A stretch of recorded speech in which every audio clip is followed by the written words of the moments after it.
A pleasant good morning to everyone, and welcome to another edition of the Coles Brown Show right here on the Black College Sports Network. Yours truly, Carlos Brown.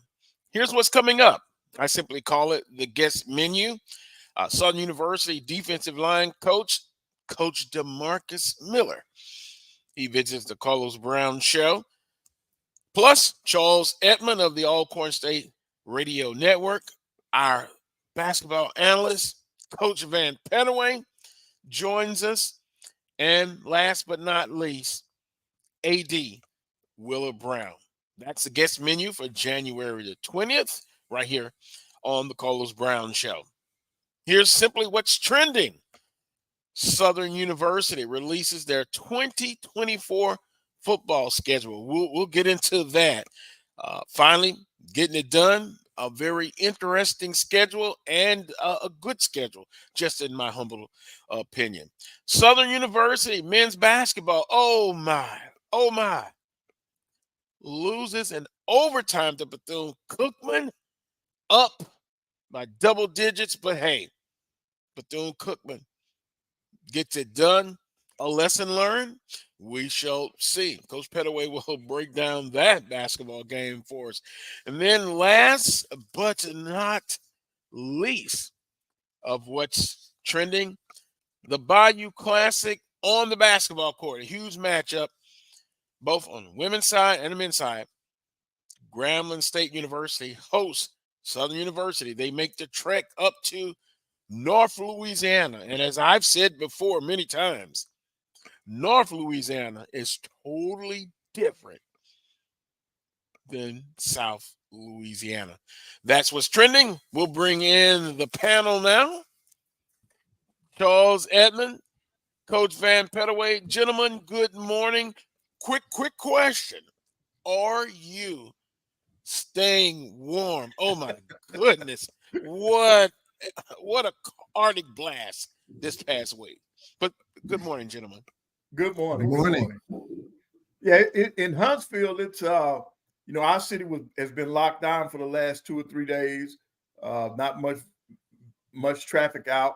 I think the storm hit us on Monday, and it's been pretty cold out. Schools have been out, so had Alabama A&M needed to get out to travel this week, they would have been stuck because transportation was not a way to do it this week. So we were fortunate the schedule worked in their favor. They would not have to miss any games. You know, Charles, the older I get, God bless me, I don't like cold weather at all. I've worked outside for years, but now I'm inside. But man, I don't think you ever get used to it. No, I hate it.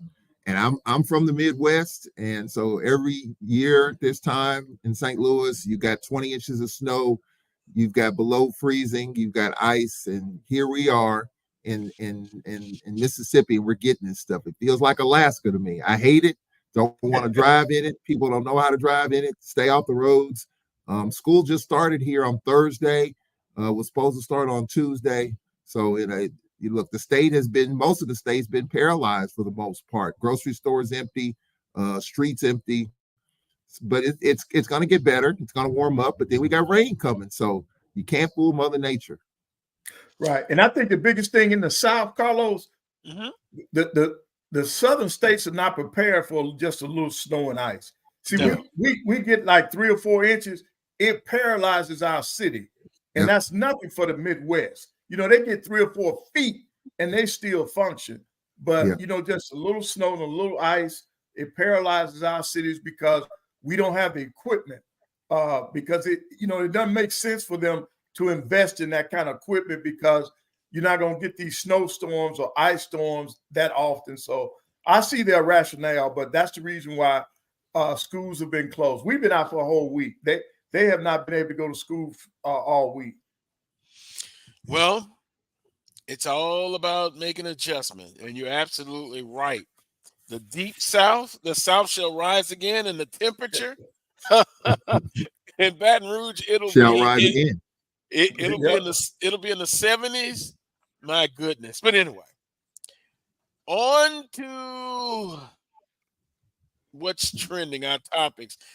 We're going to definitely get into some basketball. Coach Pettaway will break down, that Bethune-Cookman and Southern University basketball game. Also on the women's side, some winnable games, some games that they didn't get a chance to win. But guess what?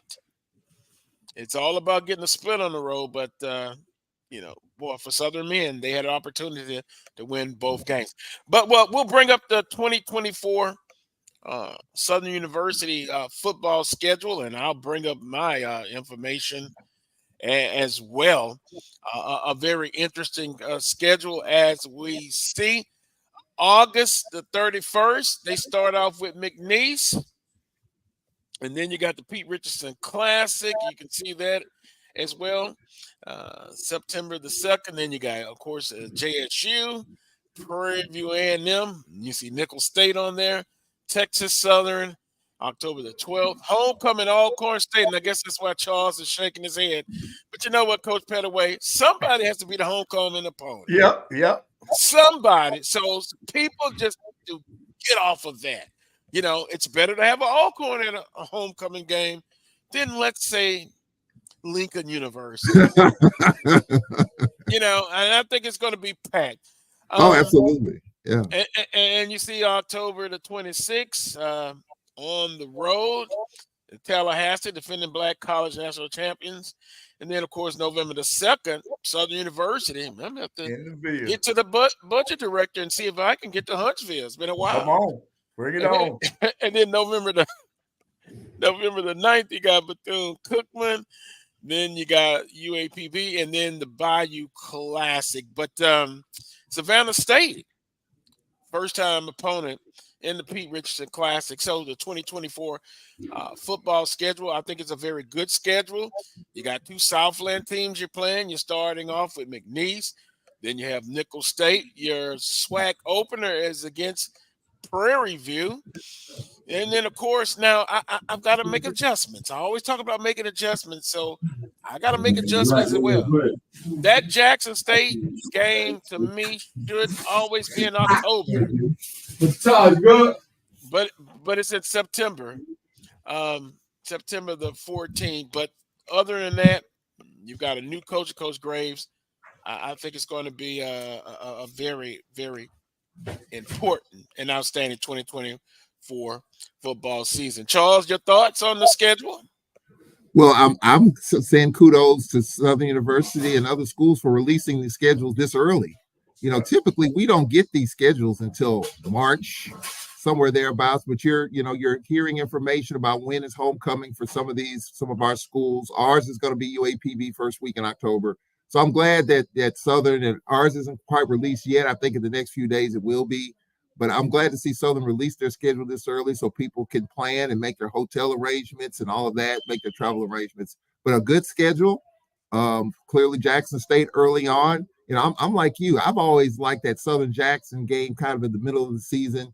But I think it's a really good schedule. It's going to be a challenging schedule. And for the Braves, first-year head coach Ed Thomas and Coach Graves on their homecoming, that means it's a long day for me on the Bluff, because the last time I was down there for homecoming, I was in traffic 2.5 hours to get on campus. So I kind of expected probably even worse than that, I would imagine, if this game is huge implications for the West. But I like the schedule, and I'm looking forward to just seeing what Southern looks like, as well as Grambling. I think that Bayou Classic is going to be something special as well, with two former Southern coaches, at Grambling. So I like the schedule, and I'm looking to see how it all unfolds. Right. And Alabama A&M they did a schedule release Tuesday.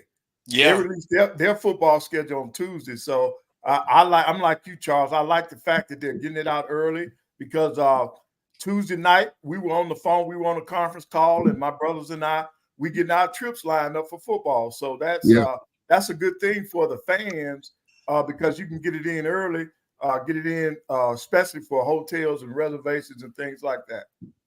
Yeah, boy, it's interesting, and we're getting some feedback in the chat room about Southern and Jackson State. I'm a traditionalist. They love to see that game in the first week of October, period. So kind of looking at that, VW says, yeah, love that game being played in October, but it's on the schedule as it is, and so you gotta get it done. Now, someone else mentioned who was it that playing Alcorn at homecoming? Are they trying to get Coach Graves in trouble? No, No. no. Again, they're trying to be facetious. Yeah. Again, you gotta play the games when they're scheduled.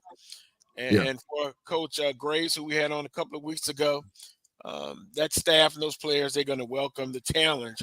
And if you look back at 2023, it was a thorough beating by Alcorn State on Southern University. So I'm not going to say payback, but they're going to remember that. But it's on the schedule that day, homecoming. So you got to play them one game at a time, Coach Pettaway.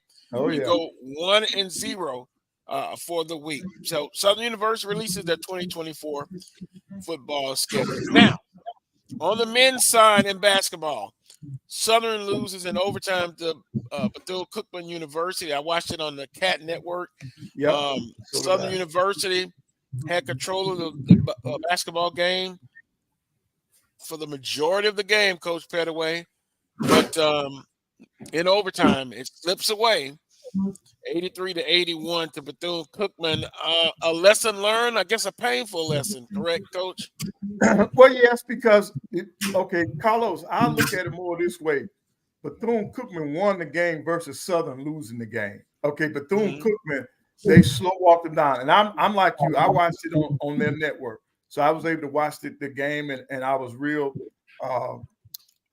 impressed with how Southern was playing on the road against in a hostile environment.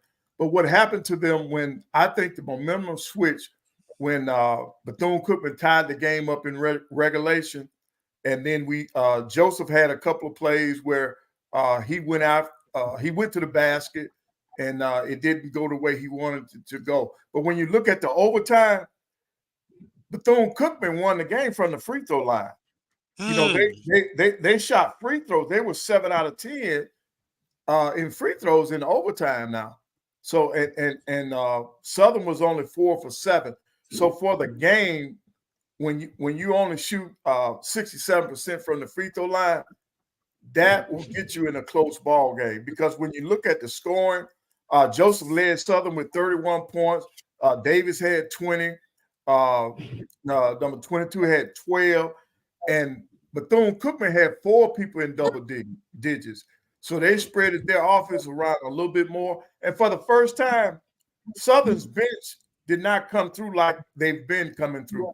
Southern only had 10 points off of their bench, and Bethune-Cookman, I think they had like 19 points off of their bench. So the first time they were not getting points from their bench. So that and poor free throw shooting, I think that was the difference down the stretch. In this ball game. But you don't have to panic. I don't think the Jaguar Nation need to panic now, because when you see Southern play, they play real sound, fundamental basketball. They get after it on the defensive end. They just came up short in this game on the road because they were not able to put down free throws consistently during the ball game. And then in overtime, they didn't get to the line enough to even get them, because Joseph had a great game going. They couldn't stop him. They haven't stopped Joseph yet. But he didn't get enough attempts in overtime to get to the free throw line.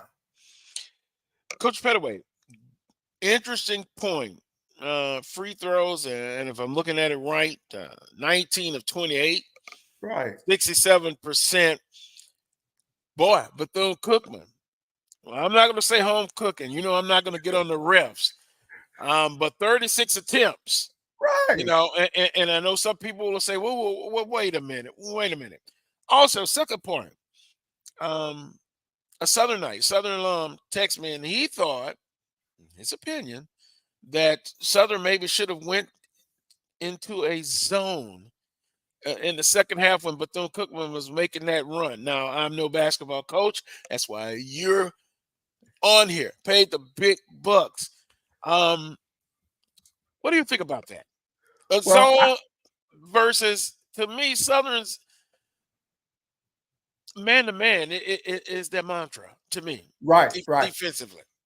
Now, as an outsider, I can't say they should have gone to a zone because I don't know how effective Southern is in a zone.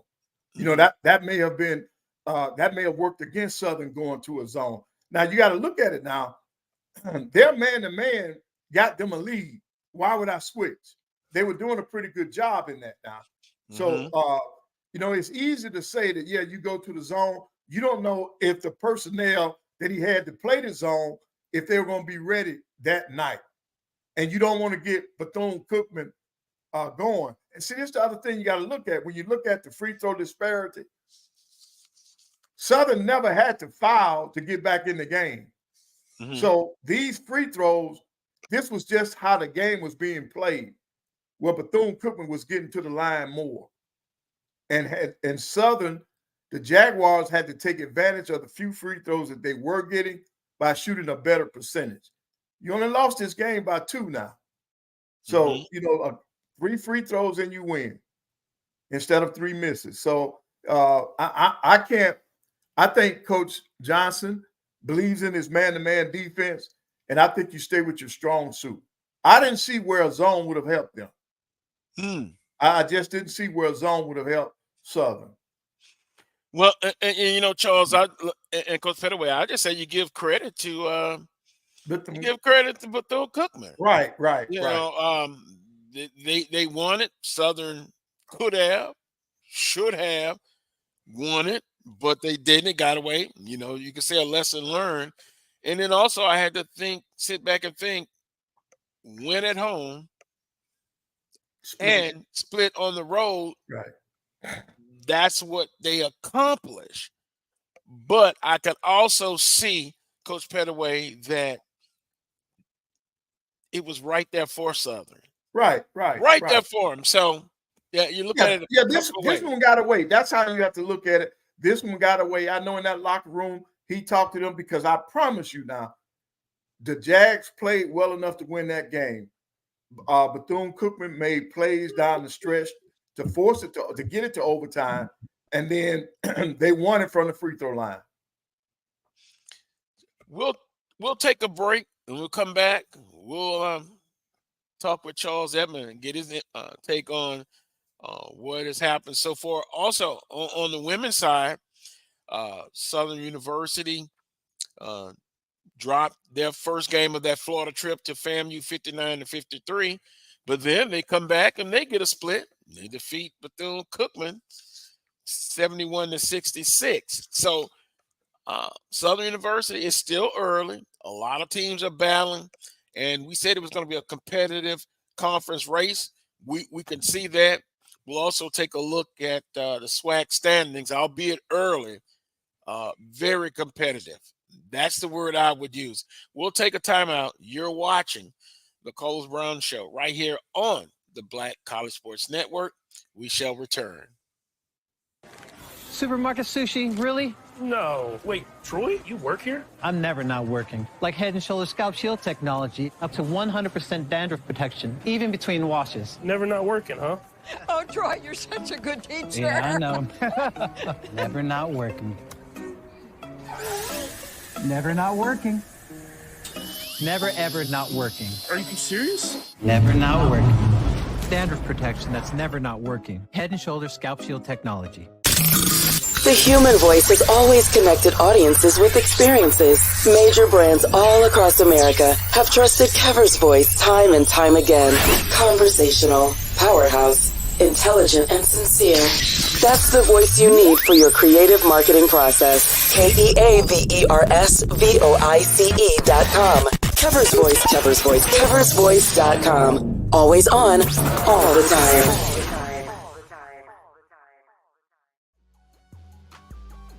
This is the Dean of the College of HBCU Sports, Kenyatta Cavill of Dr. Cavill's Inside the HBCU Sports Lab with Mike Washington and Charles Bishop. Come mix it up in the lab where the course lecture is in session every Tuesday from 6 o'clock p.m. Central Standard Time on Facebook Live, YouTube Spreaker, or the BCSN app, as we discuss all things about the HBCU sports culture, including exploring the week that was in the sporting HBCU diaspora. as well as the upcoming week of HBCU sports.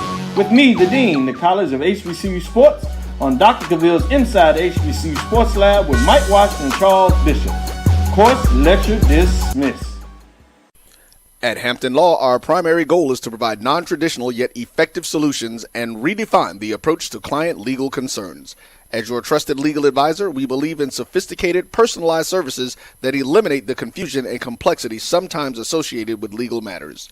Our high standard for client care and concern, coupled with our extensive legal knowledge and skills, make Hampton Law a resource focused on the protection of the client's interest and overall goals. We value our clients and truly enjoy working with them. Visit thamptonlaw.com to conveniently schedule an appointment online. Tamika Hampton Esquire, 1631 Rock Springs Road, Suite 336, Apopka, Florida, 407-494-1471. thamptonlaw.com. Majesty is a premium health and wellness tea line focused on bringing delicious yet healthy tea blends to the community. Filled with an abundance of vitamins and antioxidants, we work to blend teas with exotic spices and fruits to produce scrumptious and wholesome beverages. So check us out at mymajesties.com. That's MyMajesties.com. My Majesties, an Urban Passport member.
Welcome back to this week's edition of the Coles Brown Show right here on the Black College Sports Network. And also the show is broadcast live on Instagram. I'm kind of looking at it now. Good picture, good sound, good show. Also on the Black College Sports Network, broadcast scheduled today, starting at 1 p.m. Eastern Standard Time, Albany State at Benedict. Doubleheader, both women's and men's basketball. 3 p.m. Eastern, Clark at Edward Waters, doubleheader, women's basketball and men. And then at 4 p.m. Eastern, Morehouse at Savannah State. Wow. Right here on the Black College Sports Network. Basketball galore, Coach. Right, they're getting it in. You're absolutely right. And talking about getting it in the chat room, oh boy, they're talking about the Bethune-Cookman and the Southern University basketball game, and a lot of them saying this should have been done, this could have been done. Free throw shooting, of course, disparity in attempts by Bethune-Cookman. Although, VW says thanks, Coach Pettaway, for calling out the free throw disparity. But Coach Pettaway at home, I'm not surprised. Right, You're going to always get those extra calls, those ticky-tack calls, what have you. So you kind of don't want to put yourself in a position, at least would be my mindset, when you're coming on the road.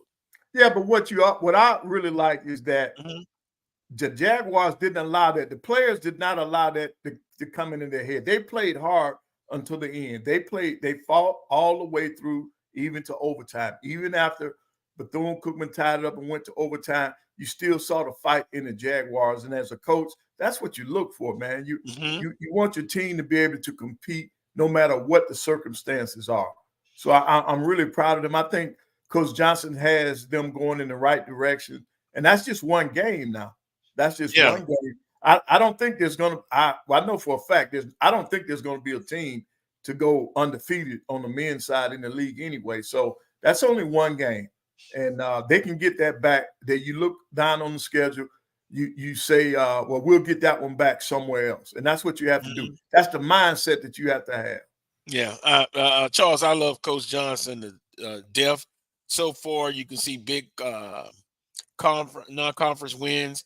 You can to me, I actually can define the offense and see what they're doing, and so it's rather refreshing to say the least. And I see a lot of space and emotion. And T. Joseph in that Florida swing, he averaged 30 points. Yeah, I mean he can get after it. Now some people in the chat room are saying, sometimes maybe you could pass it. Some people are open under the basketball, but guess what? The microwave Vinnie Johnson, that's what I look at him as. He has, to me, the goal to let it fly because he can really shoot it. But Charles, your thoughts on Southern and going on the road, both women and men, getting the split. Yeah, I mean, hey, that Florida swing is not an easy trip. Yeah. And I've been to Bethune-Cookman for the first time in that gym that they play in. That's a tough place to play. They're right on top of you. And so that's a tough place to play. And Coach Theus is a good coach. I think, they're going to miss Joe French, who transferred to UAPB, but it shows you that they can still find a way to score. And, Coach Padua, a basketball coach once told me when it comes to officiating, the calls always goes to the aggressors. Right. When you're aggressive and you're at home, and you are going to get more calls more times than not at home. Now, it does turn the other way, too, where sometimes the visiting team has more of those calls if the home team's not quite as aggressive. So, obviously, the free throw disparity has been something that coaches gripe about.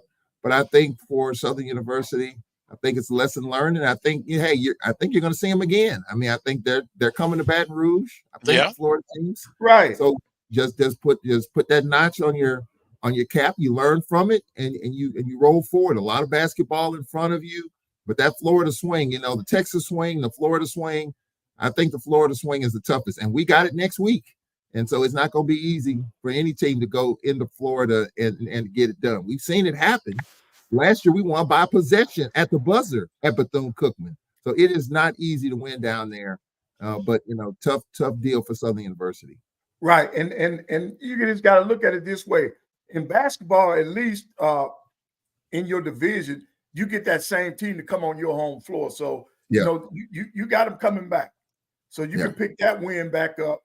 The only thing that you got to look at, you need to pick up another road win somewhere. In other words, instead of splitting somewhere else, you got to sweep. Well, with that being said, I could think of one place, but it's going to be tough. Yep. It's going to be tough, but I could not think of a better situation to get one in Lorman, Mississippi. Right. But that's getting ahead of myself. And then see, Carlos, that would make Carlos, in a game like that, on the road, when I pick up the stat sheet as a coach, we only turn the ball over 7 times. And we score 81 points. Man, do you know that's terrific? That's a good game. You only have 7 turnovers and you put 81 points on the board.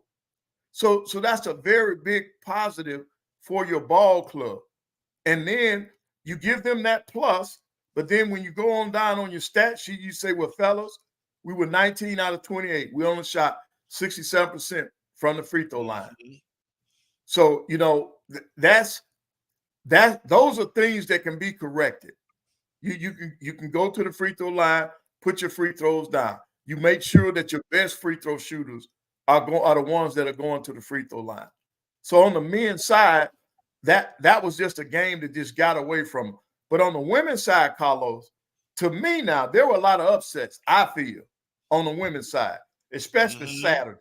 Like I didn't think that the Southern's women would lose to Florida A&M. They lost 59-53. I did not see that coming. All right. For me now, I didn't see Grambling going into Bethune beating their women. I didn't see that. All right. I didn't see Alcorn going into Montgomery beating Bama State, where it's always tough. Now, let me just say this. I knew Alcorn could play because let me tell you something. Mm-hmm. They should have beat Alabama A&M. I just think if he had some more players, they haven't stopped. I think her name is Brown. They didn't stop her yet. Yep. They haven't stopped her yet. So that was a shock to me.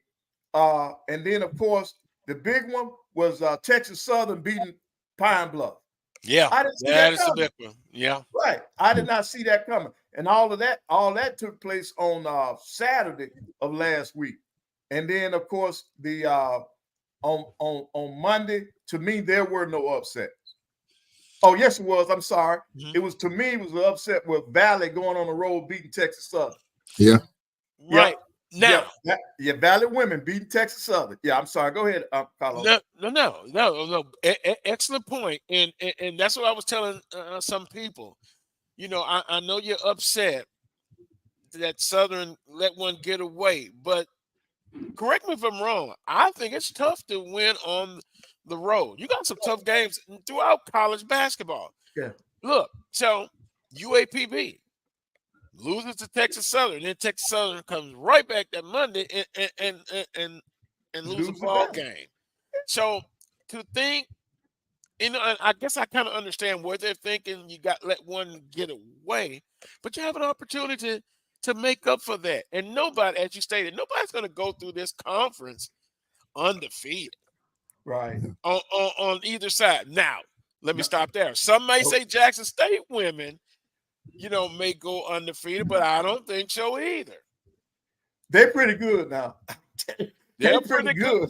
They're pretty good. I'll give you that. But man, they got Crump and Woodard, and man, it seems like they've been playing forever, man. They're still there, and they got a good mix, man. I was real impressed with them the way they went against the Lady Bulldogs, man. She got a squad now. Coach Reed has another great squad down there. And then the surprise for me for the weekend was when they canceled Prairie View and Pine Bluff on Monday. I didn't understand. Right? I didn't understand. They say weather, but how can you play in Houston and you can't play out there at Prairie View? You know that, and then in the SWAC, how you gonna make up that game? Where on the schedule can you make it up? Because let's get on the call the commissioner and see how what's going to happen with that, you know, or the commissioner or the SWAC office. But I will say this, Coach Pettaway, UAPB and Jackson, that's one to look at. Oh yeah, that's going to be a great game. Now, you know, I just put myself out there. I said Jackson State women is not going to go undefeated in the conference. We'll see if I'm right. If not, I know I'll hear from the Jacksonians. There'll be some teams that's going after them. You know, Southern's going to go after them. I think Pine Bluff, they got the size to be on the floor with them. And then I just wanted to see if Bethune-Cookman, I think I told you this, we were going to see if Bethune-Cookman's women were for real. Because you remember they put together this great non-conference schedule. They won some good games, but, you know, they're sputtering. They're sputtering coming out the gate right now. So it's going to be interesting on the women's side. But Jackson State's still the only undefeated team on the women's side. Gramblin's 3-1. Your Southern Jaguars are 3-1. Pine Bluff is 2-1. And see, they should be, to be honest, they should be undefeated. So the only other team, Alabama A&M, is 3-2. They're the teams that could give them a run for their money. But after Jackson came through Huntsville, our Lady Bulldogs will have to get a lot of things right to mess with Jackson State. They're so deep. So, Coach Pettaway, we use the word competitive for this conference season, both women and on the men's side. Would that be the word best utilized? Yes, I think so.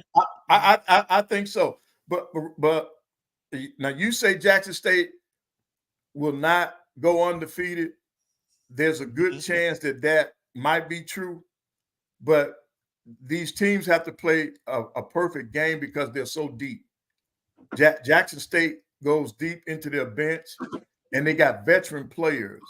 Right off the top of my head, you've been calling Crump and Woodard's name for seems like 5 or 6 years. And it might be 5 years because, everybody's getting that COVID year.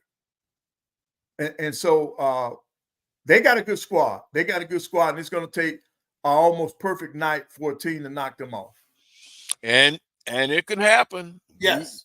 We saw it last year in the tournament action, but in the regular season, UAPB, Southern University, two that I could think about. Charles, and then we'll move on to preview this Grambling and Southern basketball game. Oh boy, always tough when you go up to Grambling State. But JSU women, they go undefeated, you think, in conference play?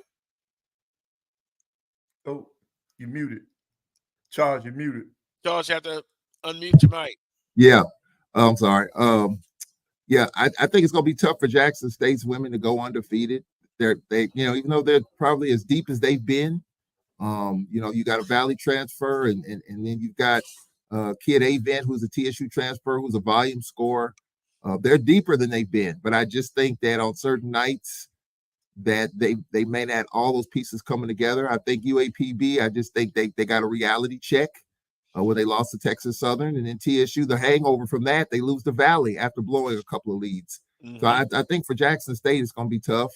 They may do it, but I think the pathway is going to be a lot harder than it was previously when they went undefeated. I think it's going to be difficult for them, but it can happen because they've done it. And so we'll see. But I think it'll be harder this year. Too many teams down towards the bottom and in the middle tier that could challenge them. The Lady Braves were right there in the second quarter. I think UAPB will bounce back. It's too many good teams. Grambling, don't sleep on them. Their first-year coach, she's got them playing. So I think it's a lot more competitive beneath Jackson State, especially UAPB and other teams that can push Jackson State. So I think it's going to be hard for them to go undefeated. And by the way, Dr. Cavill in the chat room said the makeup game for Prairie View, February the 15th. Oh, okay. Yeah. Good. It was good, announced. good. Thanks for that, Dr. Cavill. So with that being said, guys, we've talked about it, a very competitive conference season. Now, Grambling State and Southern University, that's just, to me, you could say that's a game to really look at on today's the schedule, both on the women's and the men's side. Charles, you just talked about it. Grambling State women playing very good right now. Southern University women only one loss. Now they go back to back to back, that road swing. Coach Pettaway, on the women's side, we know it's a rivalry game. We can throw out all the cliches we want to. I just know from a historical point of view, it's tough to go up there and get a win. What will it take for the women to get it done? And on the men's side, and you've been in this situation before as a coach with a rivalry game. Take out the emotions. Right. X's and O's, I'm thinking. Right. That's what I was just going to say. You got to get rid of the emotions first. And then you got to go out there and try to play mistake-free basketball. You got to rebound the basketball. You need to win the battle of the glass. You need to win the turnover battle. They got to force. Southern's got to go in there and force turnovers. Grambling's going to be. I'm talking on the women's side. Let's talk with the women first. I just think Carlos has to go in there with the mindset that his ladies have to force Grambling into turnovers. Southern has to win the battle of the glass, and they have to shoot a decent percentage. Your scorers, your top three scorers got to be ready to play in a rival game. And then you always look. It's been during my career, I always had somebody to step up in that big game, in that rival game. Our battle against Bama State, we always had somebody to make their career in that game. And that's what you look for. And that's somebody that's on the bench or somebody you did not expect to step up and be big in the rival game. And most of the time, when they can do that in the rival game, it makes their career, Carlos. Mm-hmm. And I got several examples of that. So that could really happen on the women's side. Now, on the men's side, you look at this game. Southern's average. The Jaguars are going in there averaging 75 points a game. Gramblin's only averaging 65 points a game. So the first thing that's going to tell me, Southern needs to push the pace. They got to push. Yeah, tempo. And Joseph is leading them and scoring at 20 a game. He's got to get shots up. He's got to get shots. He's got to be the man to lead them. But my bench has to come into play. Southern has won all of their big games during the course of the year because they've had great bench play. And that's got to happen for them. And on Gramblin's side of it, they got to get points in the paint. They got Johnson down there. Averaging right at double digits. Grambling has 3 people. Dozer leads them in scoring at 14 a game. You got Burnett and then Johnson right there at 9 a game. Johnson needs to get more touches in the paint. They've got to challenge Southern in the paint in order to be effective. They're playing at home, so the energy level should be in their favor. But to slow Southern down, both teams are going to want to get up and down the floor, but it's to Southern's advantage to force the quicker pace. And it's going to be a great game, and it's on HBCU Go. There you go. Yeah. Charles and Coach Pettaway, it almost sounds like, in a way, Grambling wants to make it a half court and utilize their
Brian Fulford, AD Drew. I talk with them and get their perspective on it, but it is an absolute mess. And I told Roy this. I said I knew it was tough being at Southern University for as a board of supervisors but FAMU, they're right alongside with Southern University. So I'm going to be looking from afar, seeing what's going on. A football coach, I guess will come quickly. It should be. But get the popcorn ready. This thing is going to be very, very interesting. That's it for hour number one. When we come back, Coach DeMarcus Miller, defensive line coach for Southern University. We'll add Willa Brown and, of course, Coach Pettaway. You're watching the Coles Brown Show right here on the Black College. Have a good one, Charles. Network. Have a good broadcast, man. Charles with that chant. Oh, my goodness. We'll be back.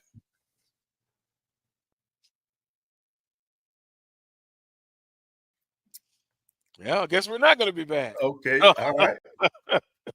The Cuvée Group is a Florida-based marketing and training consulting firm. We help businesses communicate to their target audience and engage them in conversation. We also help to expand their audiences, which will ultimately result in growth for those organizations. In addition to being a certified constant contact specialist, my colleagues and I are also certified in John Maxwell Leadership Principles. We use these proven principles to conduct workshops, training, and private coaching sessions for individuals and companies looking to take things to the next level. Contact us to schedule a free consultation. Issues today, don't delay, call Cuvée. This is the Dean of the College of HBCU Sports, Kenyatta Cavill of Dr. Cavill's Inside the HBCU Sports Lab with Mike Washington and Charles Bishop. Come mix it up in the lab where the course lecture is in session every Tuesday from 6 o'clock p.m. Central Standard Time on Facebook Live, YouTube, Spreaker, or the BCSN app.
Network live on Instagram, of course.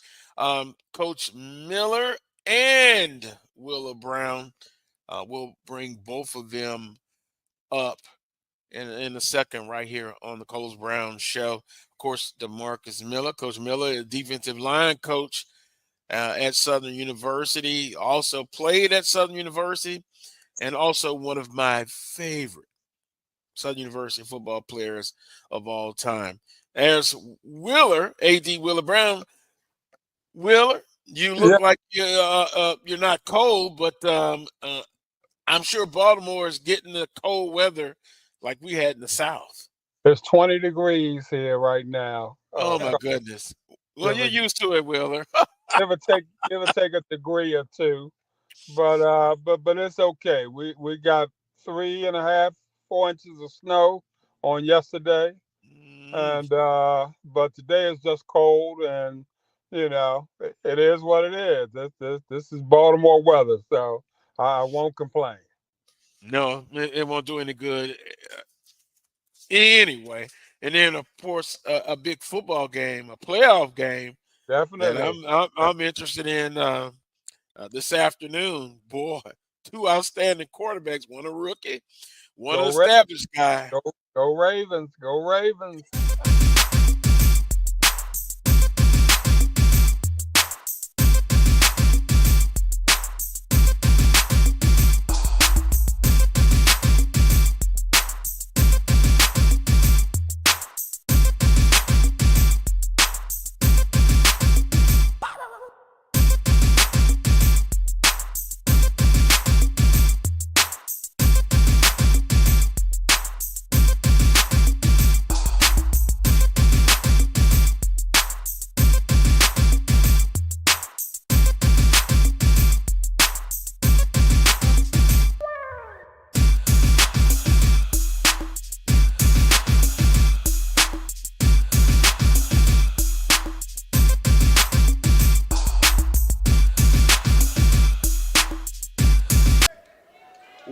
Welcome to the Black College Sports Network. I am Sylvester Williams. They call me Sly the Sports Guy. And we are here live at the Benjamin E. Mays Human Resource Center on the campus of Benedict College. Get ready for some exciting basketball action. We got Benedict taking on Albany State. Benedict wearing the all gold purple numbers in the white trim. Albany State, the Rams, the Golden Rams. They'll be wearing the blue uniforms, yellow numbers in the white outline. All right, had a little bit of clock issue. Now we'll get things going. Benedict winning the opening tip. And now we're off and going. Kyla Daniels, starting point guard, passes off Alicia Nash. Sends it over to Raven Johnson, Taylor Christmas. Now back over, nice ball movement from Benedict. 3-ball, getting things going nice and early. Amaya Ashby, the senior from Miami, getting things going in the early going. Knocking down the 3-ball. Going back the other way, Albany State looks like Benedict will play man-to-man. Bringing it out top, testing the defense, Fairchild. They'll move it back around the perimeter. Sends it over to Peterson. Peterson in the corner. Peterson dribbles it off a foot, and it'll go out of bounds. Kira Peterson will dribble it off for a foot. Kyra averaging 11.2, 6.1 rebounds a game for Albany State. Got to see her in high school. Played at Lovejoy High School, coached by Cedric King. Won a couple of state championships over there at Lovejoy. South of Atlanta, Clayton County. All right, back to action right here. Christmas will have it up top. They'll move it around. Got a tie up, it'll go out of bounds.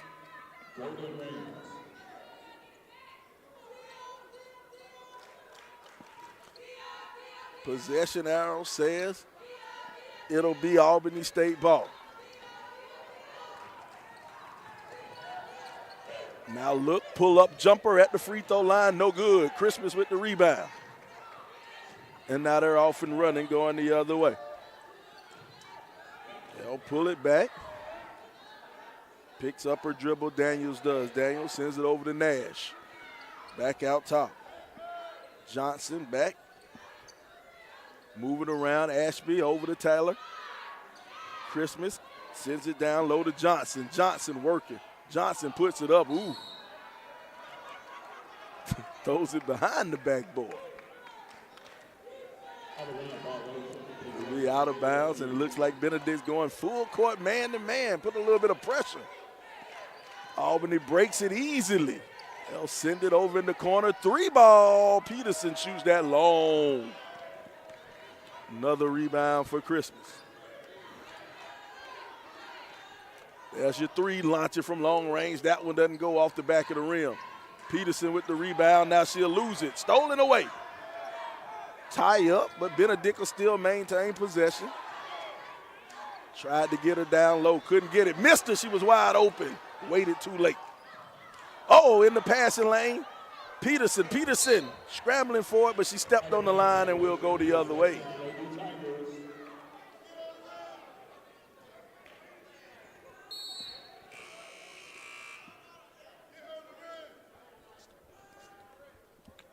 Checking in number 40, Gallman's replacing number 11, Raven Johnson.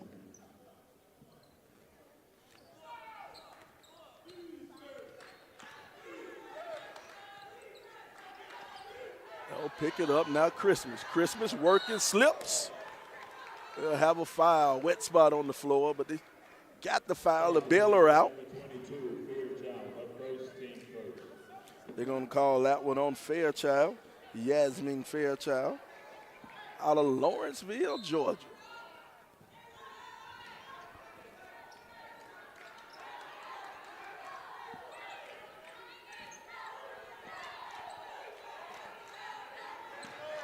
Now Christmas on the outside. Christmas trying to attack the basket. Christmas, another tie-up down low. Still Benedict basketball. They'll reset the shot clock. Sly, I'm a little curious. I thought I would see Benedict going inside a little bit more. When you look at the size advantage that they have, you know, right now that's out on the court.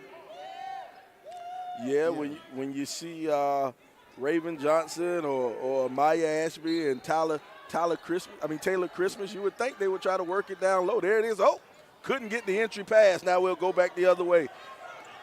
Salfo, the left-hand layup. It'll roll around and fall on in. Eliza Salfo,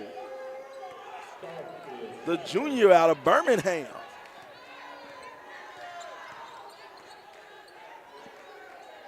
Now Ashby sends it to Christmas. Christmas backing her way down low.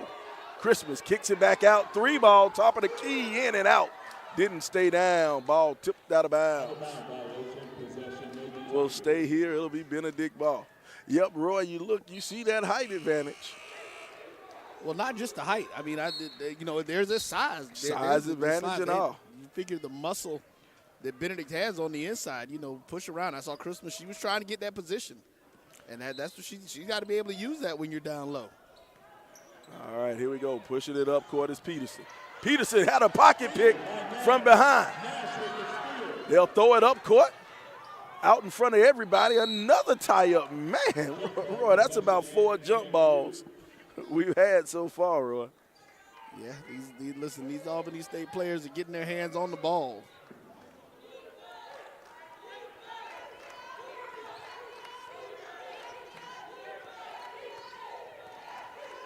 Now Bell, Joanna Bell, out of Miami, Florida. Joanna wants to set the offense up. Does it say what high school that young lady's from? It does not say what high school she's from. City, okay. You know that's your city. That's where Roy's from. Yeah, listen, graduated from Miami-Jackson Senior High School many moons ago. Nice take to the basket off the glass. Too strong, won't go. Peterson with another rebound. Peterson, she's averaging 6 rebounds a game. Benedict with the pesky defense. Here's the steal by Evans. Evans in the open court. Evans, the ball faking the layup for 2. Nice. Kaya Evans out of St. Thomas Virgin Islands. 3-ball from the corner. Knock it down. Kyra Peterson.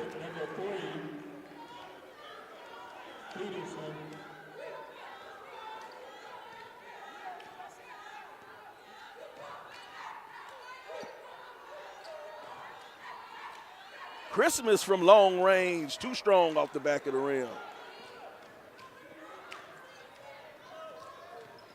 The nice strong take, another layup by Eliza Saffield.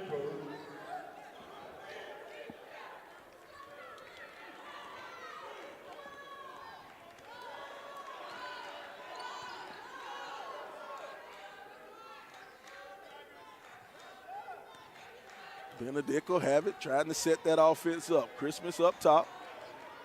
Sends it over in the corner to Nash. Now Nash, the skip pass across. 3-ball. Ooh, couldn't get it. And we got a foul from behind on Christmas. That's dead ball. That's what I figured. So let's go ahead and get your starting lineups. That's the first stoppage in play that we've had today. And starting lineups brought to you by Nietzsche. The Nietzsche starting lineups. For Benedict, number 2, Alasia Nash. Number 3, Kyla Daniels. Number 10, Amaya Ashby. 11, Raven Johnson. 25, Taylor Christmas. Albany State, Joanna Bell. 3, Kyra Peterson. Number 5, Janisha Black. Number 14, Eliza Saffo. 22, Yasmin Fairchild. Starting lineups brought to you by the Nietzsche Network. Nietzsche Network TV. Your uniqueness is your niche. Your uniqueness is your niche.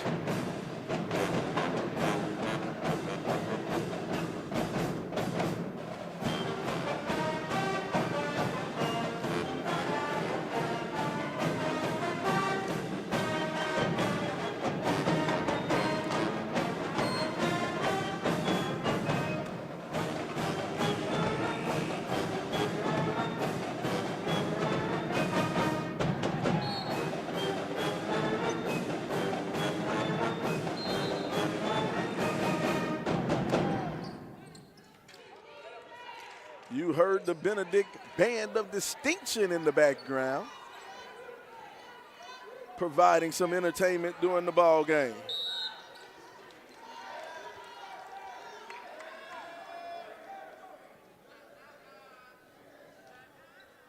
Foul committed by number 30.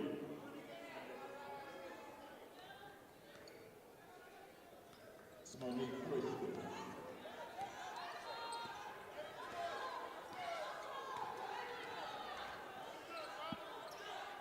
Trying to get it down low to Christmas. Nice entry pass. Couldn't get it. A little bit too strong on that one by Taylor Christmas. It's a little square on the backboard, Roy. They got to learn how to use that little square on the backboard. Here we go. Going back the other way. Score 5-7.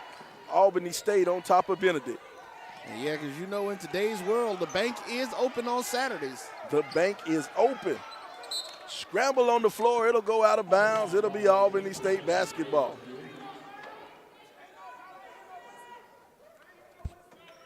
The bank stays open.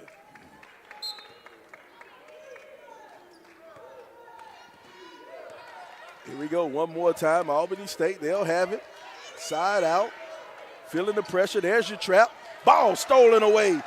Anaya Scales in the open court. They'll pass it over in the lay. Oh, too strong off the backboard for Shakira Duncan.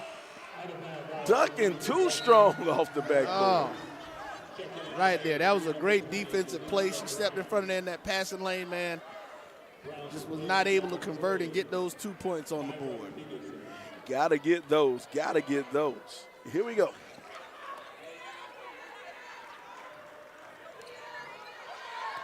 Benedict applying the pressure full court. Breaking the press easily and laying it in for two. Monique Christian. Monique Christian lays it in for two.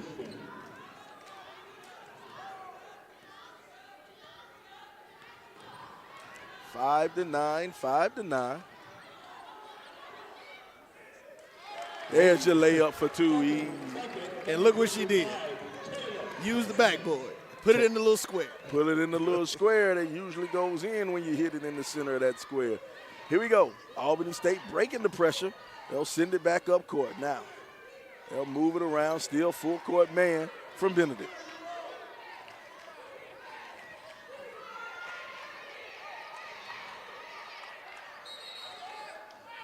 Did they step on the line? Referees pointing to the line. Going to say out of bounds. Out of bounds on Benedict. Coach Rice over there arguing his case. Couldn't get it to go, though.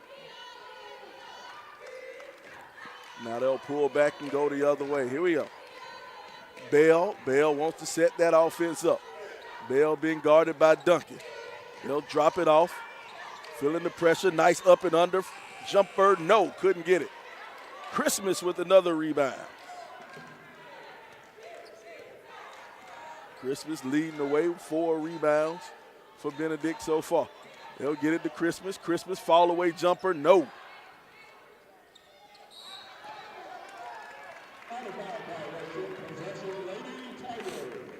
Ball tipped away and Benedict will come up with it.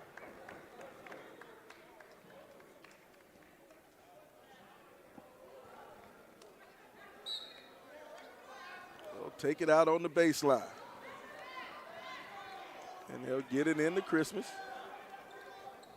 Sends it back over to Treasure. Treasure going to the basket. Good defense. Another jump ball.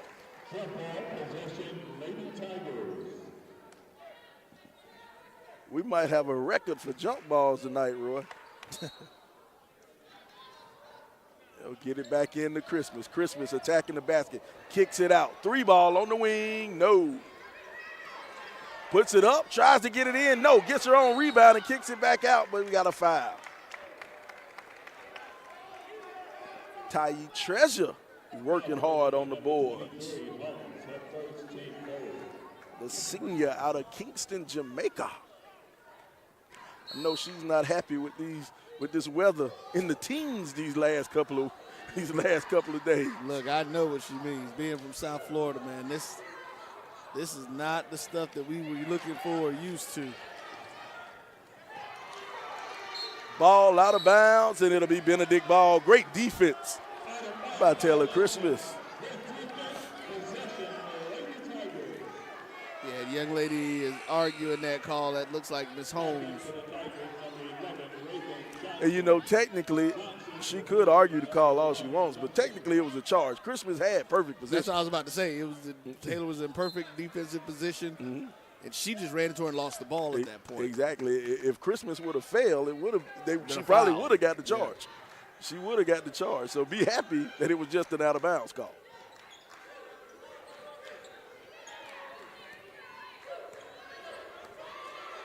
All right, here we go. Christmas will back it up. They'll send it over long range three, bottom of the basket, Anaya Scales.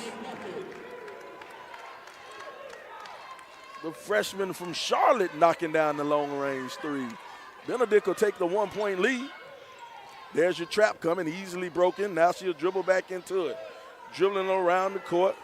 Joanna Bell looking like Curly Neal, handling the ball in the open court. They'll move it over. Scaffold from the corner. No.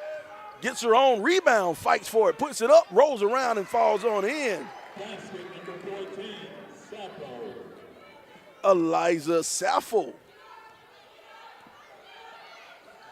Sappho having an active game tonight.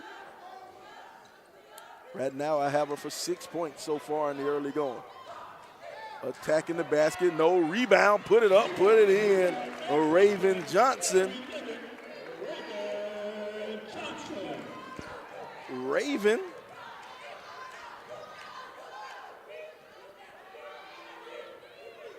Fighting down low, nice block by Raven. And that is the end of the first half. The score. I'm sorry, quarter. Oh, I am so sorry. I am so sorry. That's the end of the first quarter. The score 12-11. Benedict. Coaches and fan interest stories, we cover it all. You can find our shows on Facebook at BCSN Sports Wrap, YouTube at MyJBN Online, and everywhere you listen to podcasts like Anchor, Spotify, Google, and Apple Podcasts. You can also find the show on the Jericho Broadcast Network's app. Make sure to download. We look forward to you joining the conversation and being a part of the show. What up, y'all? It's Gary Gray. Check it out. I need you to do something for me. Join me April 26th through the 28th at the Cortland Grand Hotel in Atlanta, Georgia for Urban Nerd Con. It's going to be lit. Okay. Our heroes, our villains, everyone's con. See y'all there. Visit theurbannerdcon.net to get your buy one, get one free badges before the price increases. Remember, our heroes, our villains, our stories, everyone's con. See you there. Around town, trying to get down.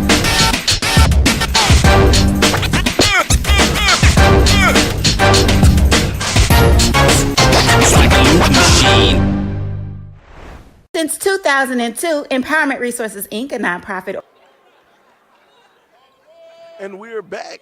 We are back live at the Benjamin E. Mays Human Resource Center here in Columbia, South Carolina. Got us a good one. Started the second quarter. Score 12-11. Benedict on top of Albany State, or Albany. I was about to say, I know folks I know, and they get touchy about the way you pronounce that name there. I've heard some even say Albany. Albany. Here's the steal in the open court. The layup is good. 2 points for Anaya Scales. The freshman getting in the game, making her presence felt.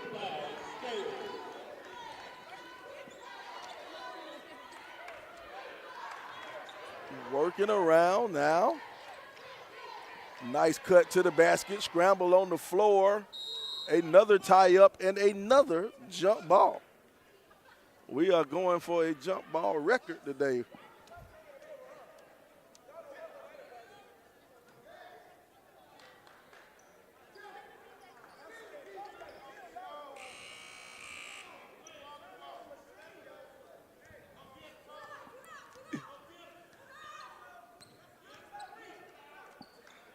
They'll send it over, working it around the basket, trying to get it down low to Christmas. Ball knocked out of bounds. It's interesting. That seemed like that might have been over the back the way she was. I think they might have got away with one. Albany's bringing in a little bit of height, bringing back in Yasmin Fairchild. And here we are in the passing lane, stolen away.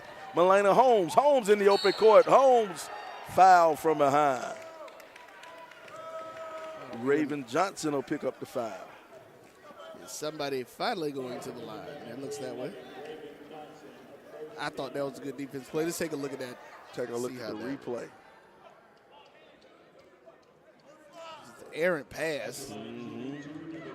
Raven, that's what you call hustle, though. Oh, she got it on the wrist. Yeah, you got it on the bottom. But that's a hustle play. That's a hustle. You don't mind that after the way that the play went down, the pass being thrown out. She had a clear path to the goal, and for her to put the effort in and run her down was the good. You'll take those. Any coach will take that one.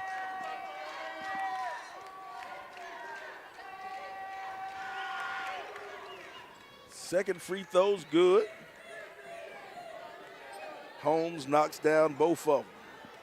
Senior from Mableton, Georgia.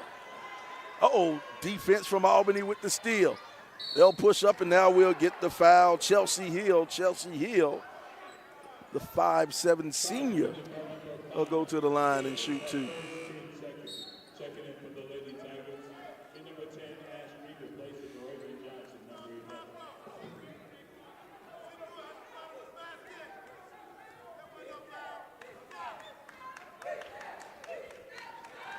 First free throw's good.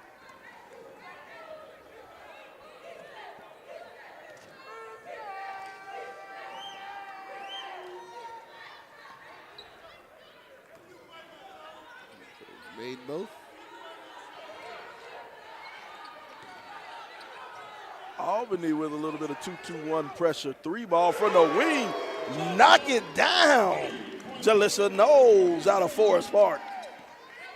Forest Park High School. Shoveled up underneath, stolen away. Now we'll go back the other way. Scales in the open court. Scales will send it up to Treasure. Back over to Scales, and Scales from long range. Anaya Scales.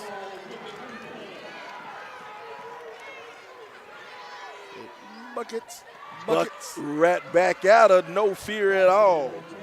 Stevie Scott.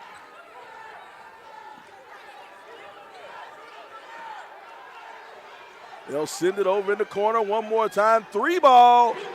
Couldn't get it. Got to learn to follow your shot. Nice crossover, attacking the basket steal. Dropped off. Ooh, get it out of here. Nice block from Taylor Christmas.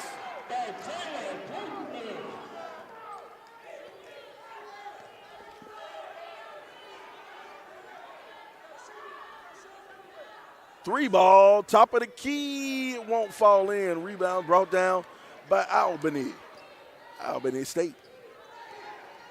Now Hill, Chelsea Hill will have it up top. She'll move it over. Thought about the three, now they'll go baseline, tries to put it up. Looking for the foul, not going to get it. Ball stolen away by Ashby. Now Scales will walk it up, but Coach Rice didn't like what he saw, so he decided to call a timeout. He'll take a 30-second time. Nope, it's a full. It's going to be a full. It's a media timeout. Media timeout. We'll take a break. Score 2017 Benedict on top of Albany State. Since 2002, Empowerment Resources, Inc., a nonprofit organization, has empowered more than 1,500 youth and adults in Duval and surrounding counties. Through its programs, Journey into Womanhood, Girls Mentoring, Life Skills for Teens, and parenting education coaching. To get involved with programs, volunteer, or donate, visit www.empowermentresourcesinc.org. Follow us on social media, facebook.com/empowerment.resources and instagram.com/empowermentjax. When it comes to professional learning, teachers deserve better. From the leader in online learning, Stride brings you the Stride Professional Development Center, an on-demand library of mobile-friendly courses that gives teachers choice and flexibility, allowing them to learn anytime and anywhere. Our dynamic courses provide bite-sized learning and help educators advance their knowledge while also gaining professional development hours. It's time you take charge of your learning. Visit us today to get started.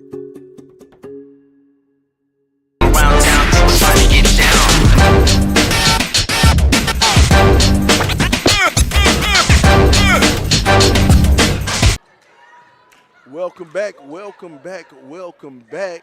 7 minutes, 12 seconds to go. Score 2017.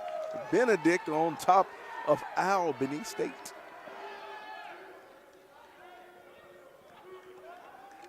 You know, we may have to stop Coach Skinner and ask him, how do the residents pronounce it? Because I know that I'm from I grew up in a city called Riviera Beach. Mm-hmm. That's how everybody else pronounces it. You know, it's Riviera. It's spelled just like the French, Riviera. Mm-hmm. We call it Riviera. Gotta ask the locals. Everybody out there watching, checking out the program, tweet us. Tweet me at Sly D Sports Guy. Tweet me. Let me know how you pronounce it. Albany. Let me know. Tweet me at Sly D Sports Guy, or you can tweet Roy at MyBCSN1. MyBCSN1. Tweet us. Let us know what you think. Let us know how do we pronounce it.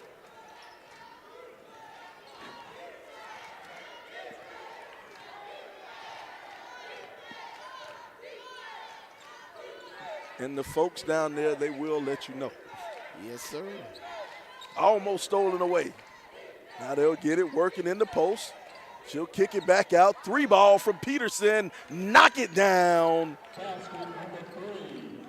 Knocking down the corner 3. Peterson has 6 points in the afternoon. Now trying to attack Travel. Yeah. Took too many steps.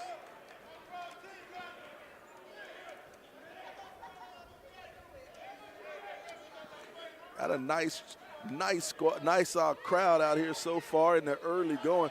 Looks like Benedict has about 4 different cheerleading squads. So dance squads, cheerleading squads. They got a lot of them over there. Well, they're only the 2. I think it's the cheerleaders, and I think that's one whole dance squad. I think the other 2. They got a dance squad over there on the left side behind the Benedict bench. The cheerleaders on the baseline. They got another group of cheerleaders behind the Albany State. Oh, wow. I just saw them standing over there. They got some dancers behind us. And then the band has some dancers over there. It's a lot of school spirit for Benedict. The cheerleaders, those are actually additional cheerleaders from this squad that's on the floor. That might be the JV cheerleading squad. I don't know. I just said that. I don't know. They just putting it out there. I just put it out there. Oh, almost turned it over. There's a lot of school spirit at Benedict. Oh, the backdoor cut. Oh, she didn't turn in. Couldn't get that one to fall. Ball tipped away, stolen away. No, referee's going to call foul. She had the defender on her hip. Had she just pivoted to her right, she would have been able to make that move in there. Got to know the angles. Got to know, what do you call it, court awareness. Got to have court awareness. Knowing exactly where you are at all times on the court. All right, here we go. Tie ball game. Score 20-20. Just over 5 minutes to go. Peterson up top, launches the 3 ball. No, can't get it. Pushing it up court, attacking the basket is Scales. Scales with the left hand. The left hand lay in, Anaya Scales.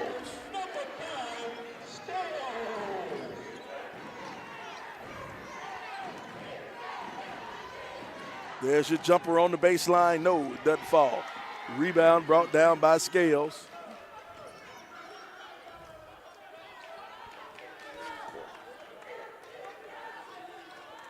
Uh-oh, ball almost turned. Yep, turned over. Now we'll go back the other way. Pushing it up court is Scott. Scott over to Peterson. Peterson attacking. Peterson lays it up too strong. That one too strong, and Scales with another rebound.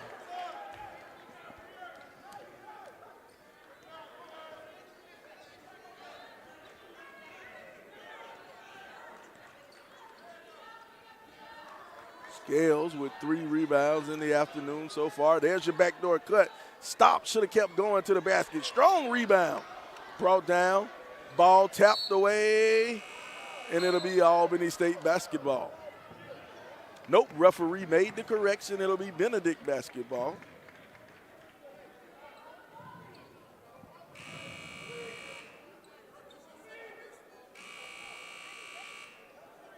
Checking in for the Tigers. And the Benedict fans are getting on the referee. They are tough. The Benedict fans are tough on the officials out here today. Hey, listen. Look, as I'm about to say, these are your folks. This is your hometown. Yeah, I am. Y'all kind of rugged on the referees, man. Born and raised in Columbia, South Carolina, I am. Nice take, couldn't get that layup to fall. That's the second missed layup from Duncan.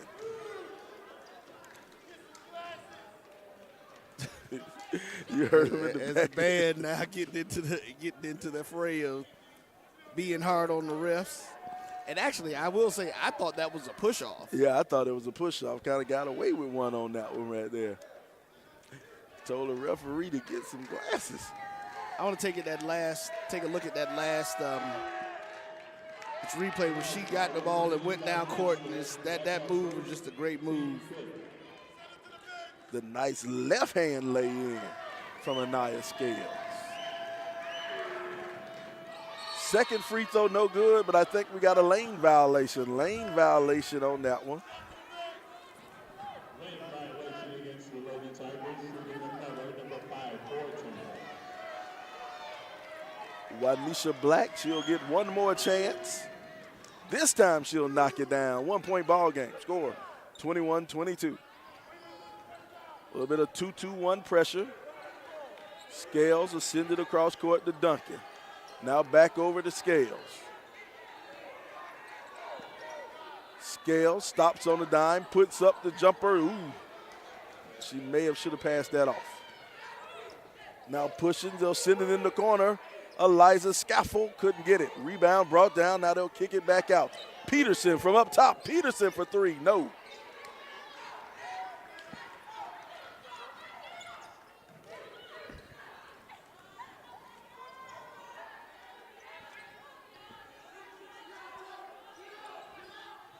They'll move it around. There's your three ball. Ooh, couldn't get it. Strong rebound, put back up, and then we got a foul on the play. And we're going to send Breasia Lester to the line. Foul committed by number 14, Sappho. That's our first team first. At the line, shooting two, number 33, Breasia Lester. Lester got the rebound and put up the shot. She's at the line, shooting one. Checking in for the Lady Tigers, number 40, Imaya Gardner. Lester from right up the street, Gaston, South Carolina, played at Airport High School.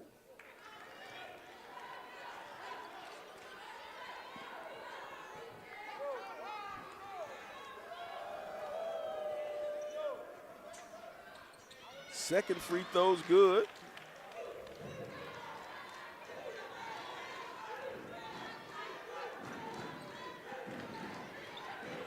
There's your baseline jumper, shoots it too long.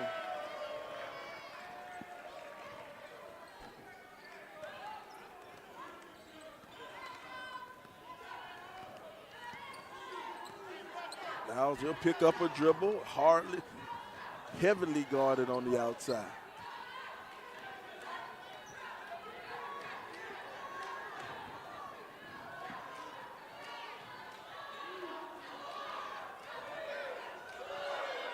The long three from Scales. Shot clock violation. ASU checking in for ASU, number 20. Delisha Brown replacing number 4. 2 point ball game. Benedict on top, 23-21. Just over 2 minutes to go.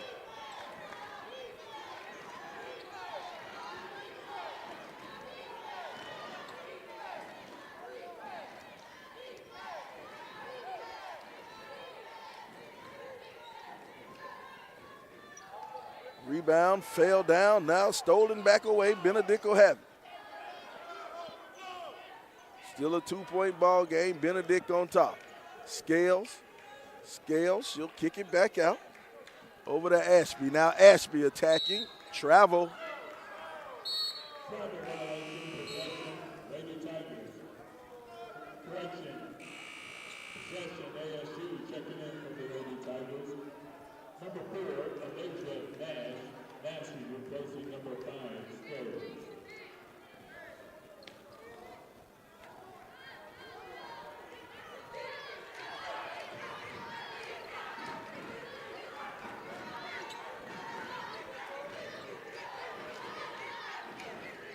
Now Peterson sends it over. Bell, now Bell will bring it back out. 10 seconds on the shot clock. Scalfel will have it.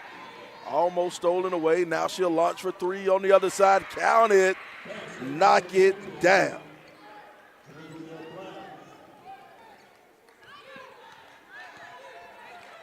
Wanisha Black has a new number. She was number 5. Now she is number 20.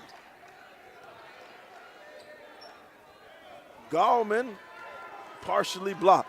Now Albany off and running. Going the other way. 40 seconds to go.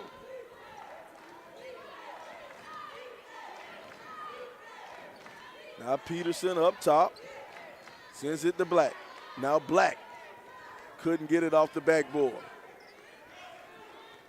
24 seconds to go. They'll hold for 1 shot. Gallman will have it. Gallman lost it. Benedict couldn't hold. Now, Albany, they'll hold for 1 shot.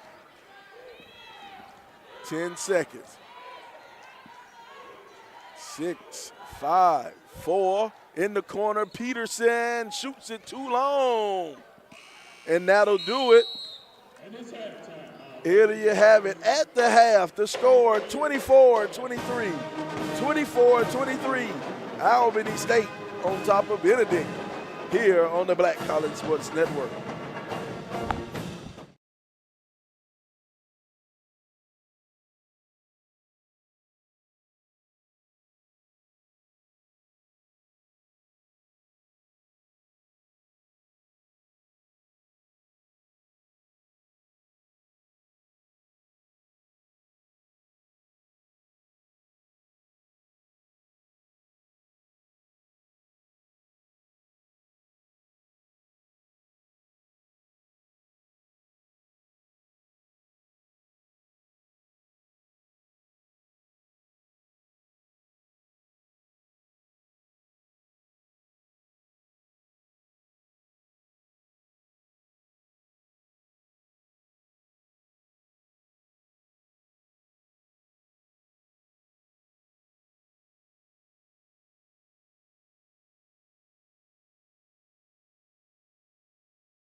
to recognize some visitors all the way from Charlotte, South Carolina. We have the Long Middle School boys and girls basketball team. They're coached by Claudia Grandbowen and Coach Jessica Mason. Again, visiting from Charlotte, South Carolina. It's the Long Middle School. Long Middle School supporting BC Tigers. Let's give it up for the Long Middle School.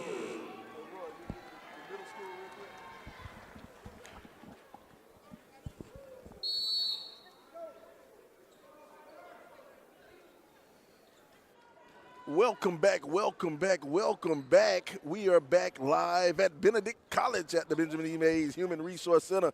Got a shot right there, got a shot right there at the middle school. Got a shot at the middle school right here. Long Middle School, the Long Middle School Warriors out of Charlotte, South Carolina.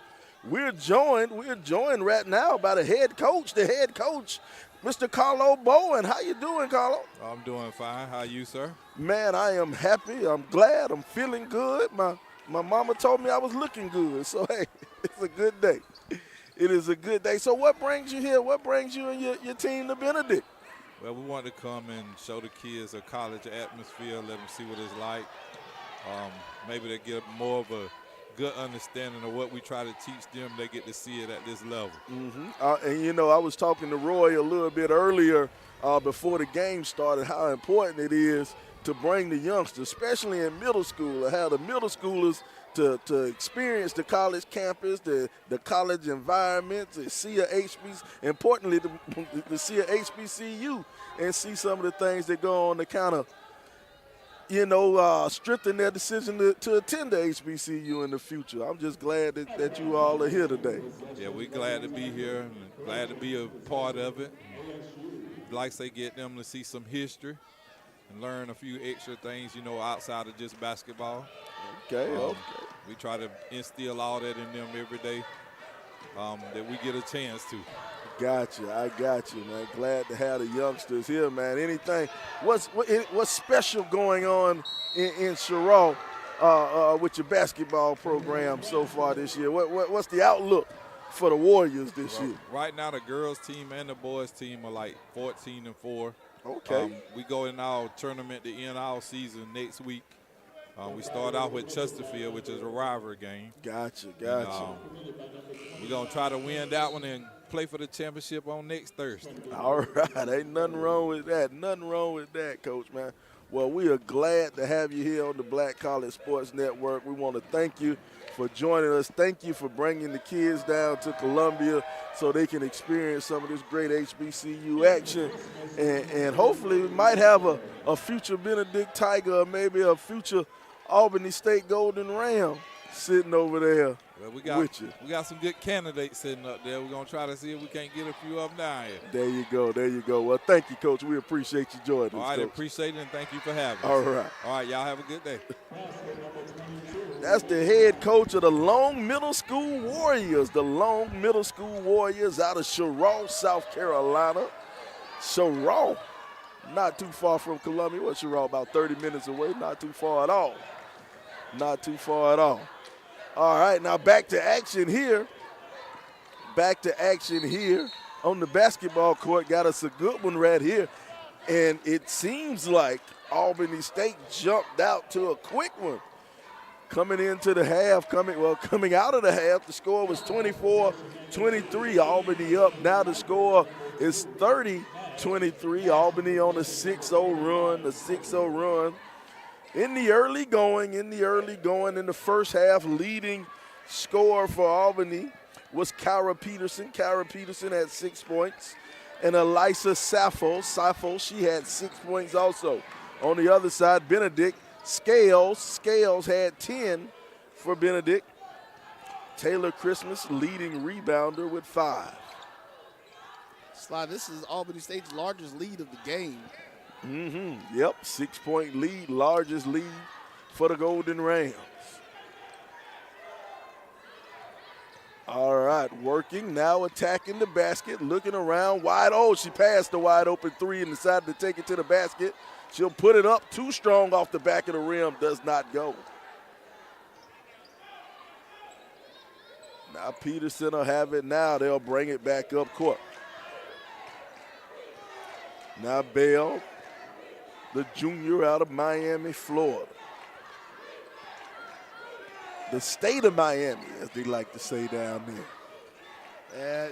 You know, it used to be that. I think because of how Palm Beach has grown, I'm still not going to really put Broward in there growing as much.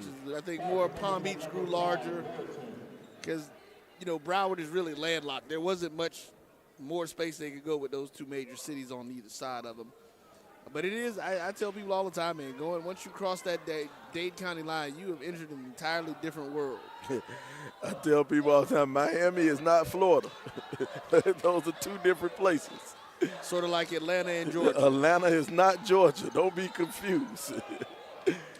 Peterson will get the rebound. Now they'll push it the other way. Bell sends it back over to Peterson. Now back to Bell. Ball stolen away by Benedict. Now they're off and running in the open court. There's your bounce pass. Up off the glass. No good. Benedict cannot buy a basket. Can't get anything to fall for the Benedict Tigers. You know, Benedict has a new scoreboard down there. I just realized that. They got a new, what do you call it, the sideline scores table over there. Once the camera moves, we'll check it out. I remember for the longest, that scoreboard or that sideline right there, you'll see it in the screen. It says Benedict Tigers. It used to say home of the Tigers and the Lady Tigerettes. For a long time that did. You're right. I remember that. Benedict got some nice upgrades. Oh, no, I think that might have hit the rim, but they're going to call shot clock violation. I guess when you win a couple of football championships, the money starts to come on in. Look, everybody starts to benefit.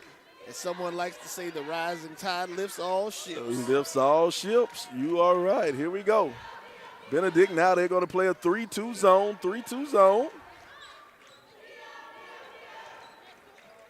Working on the inside. Nice strong move to lay it in for two.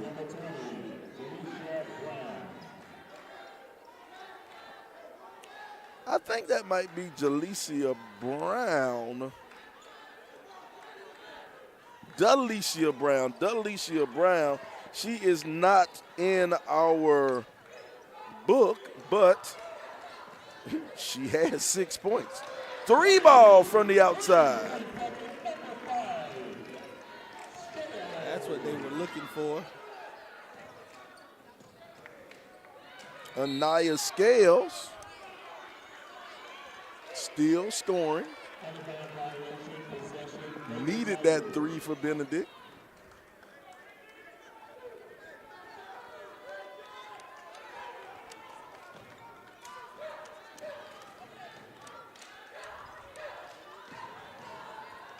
All right, here we go. Scales wants to set it up. Sends it over the nose. Now they'll move it back to Lester. Lester almost lost it. Has to pick up her dribble. Now Nash. Nash up top. Nash attacking the basket. Get that out of here. Peterson with the block. Now off and running is Eliza. Eliza lost it going up. Oh, wow. Dribbled it off her calf, her knee, and her ankle. And it goes out of bounds. That's going to be our media timeout. Score 26-32. 26-32. Albany on top of Benedict here on the Black College Sports Network. It's never too early to plant the seed, to share the tradition, and instill a sense of pride in your HBCU with your little ones. HBCU Pride and Joy Children's Boutique helps you share your school spirit with a wide selection of adorable kids apparel and accessories officially licensed from your favorite HBCU. Visit hbcupridejoy.com and follow us on all social media at HBCU Pride Joy on Facebook and Twitter. Thank you guys for what you do for HBCU athletics. This is a fantastic avenue for all of us. This is our ESPN, so we love what you guys do. Brian, AD, Roy, all you guys at BCSN. We really appreciate what it is that you guys do for us.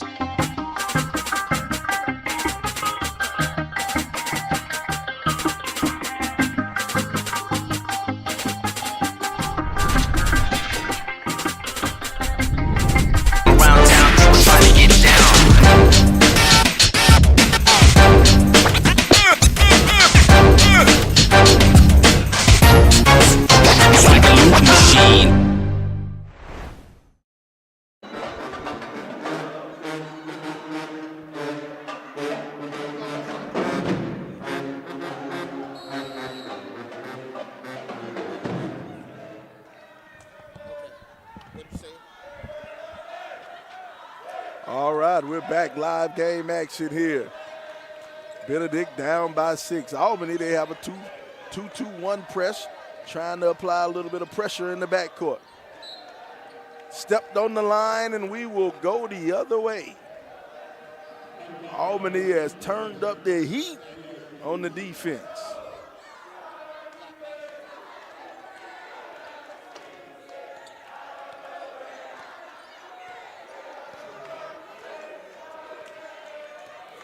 Now they'll move it around. Attacking, comes up short on that layup. Gallman with the rebound. Now Gallman will clear it out and give it over to Scales. Scales will push it up court. Trying to set that offense up. They'll move around. Sends it back over the nose. Now they'll work on the outside with Nash to Gallman. Over to Lester. Now back to Nose. 3 ball from Scales. Scales comes up way short on that one. All Coach Rice can do is just turn away. He was a bit frustrated on that shot. Coach Rice, 9th year coaching at Benedict, head coach at Benedict, 5 SIAC champions, 2-time Coach of the Year, SIAC Coach of the Year, and 1-time National Coach of the Year after having that undefeated season in SIAC competition. Made it to the Sweet 16. Coach Rice, head coach of the Lady Tigers.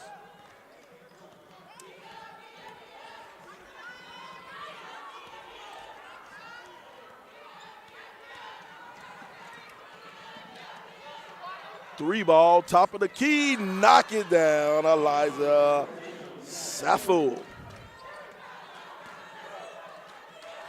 Eliza jumping in the passing lane, she'll knock it out of bounds.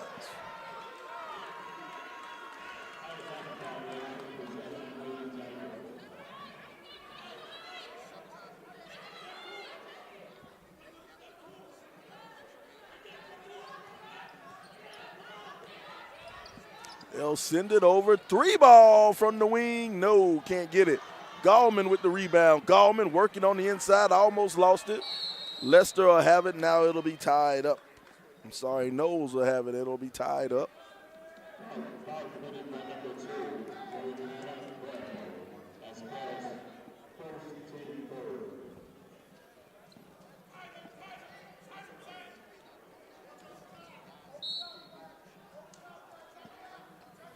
They'll bring it in to Scales. Scales attacking Scales, and she'll pick up the foul. The foul will go on.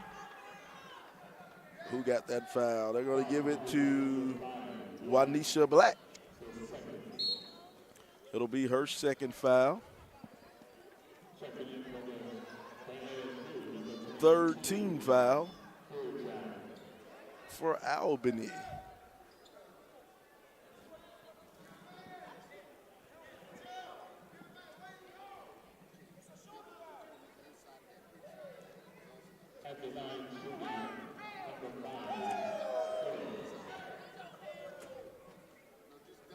First free throw good from Scales.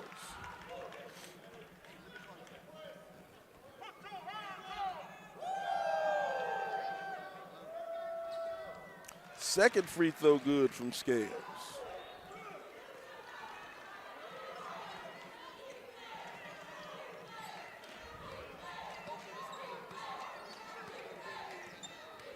$15 points for Nia Scales.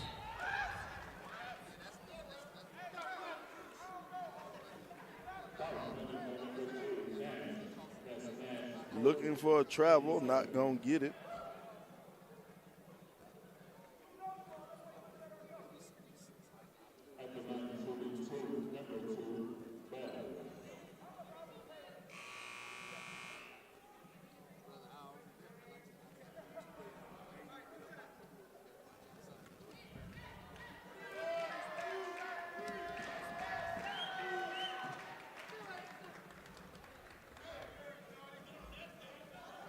First free throw's good for Alyssa Nash. No, I'm sorry. That's Joanna Bell. Joanna Bell knocks down both free throws, and she'll get to take a breather. Stevie Scott and Chelsea Hill will come in the game. Peterson also will sit down.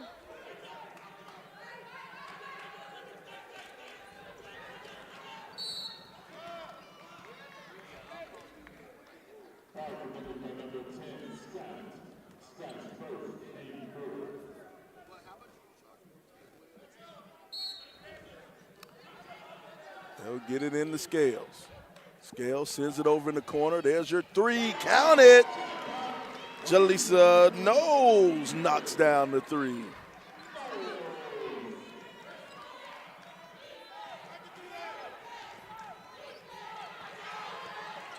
There's your trap coming. They'll send it over. Three ball. Can't get it. Trying to follow her shot, and she'll throw it out of bounds.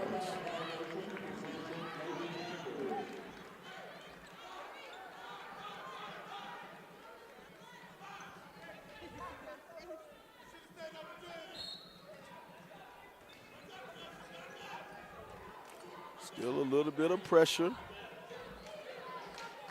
Moves it over in the corner. One more time for three. No, couldn't get it. Rebound brought down. They'll bring it back out. Nash will get it over the Scales. They'll bring it out. This time Knowles will try it from the other corner. Still shoots it too long.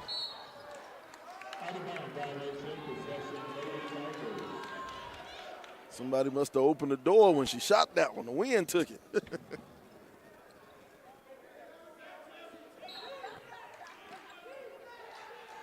A minute 40 to go. It's third quarter. They're trying to fight back. It's still a 6-point lead right now. And the shot And clock. there's the shot clock violation. Not paying attention to the shot clock. And as you said before, Coach kind of frustrated on that one. You know, those are those, you lose a possession like that, that's just, like you said, not paying attention. The basketball IQ, court awareness. Oh, nice bounce pass up underneath, but she traveled. Shuffled the feet underneath.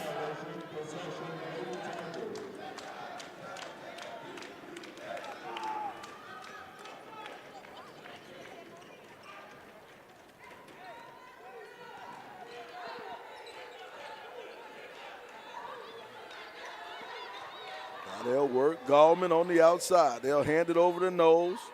Now Knowles looking for a shot, trying to get her shot off. Great defense from the Golden Rams. Scales going to the basket, can't get it. Ball tipped, knocked out of, still going off and running and out in front of everybody is Scaffold, and Scaffold. She'll lay it in for two.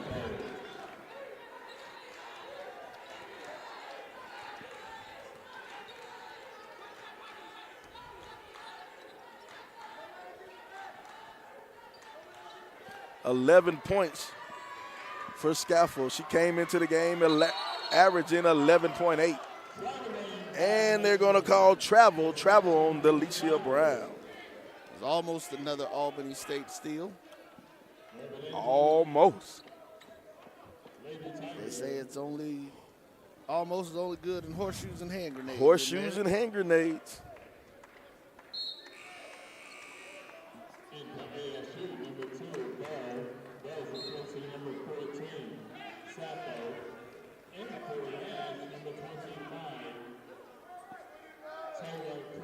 Substitution. Christmas coming in the game for Benedict.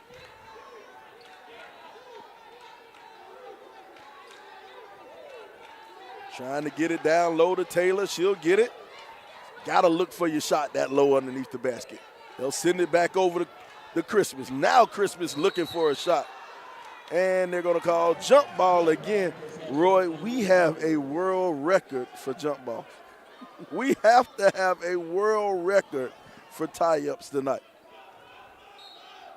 Well, and I'm going to tell you, man, this goes back to that old thing. They keep bringing the ball down, and that's everybody. Mm-hmm. Oh, in the basket. A hoop and some harm. Taylor Christmas working down low. Let's take a look at that one.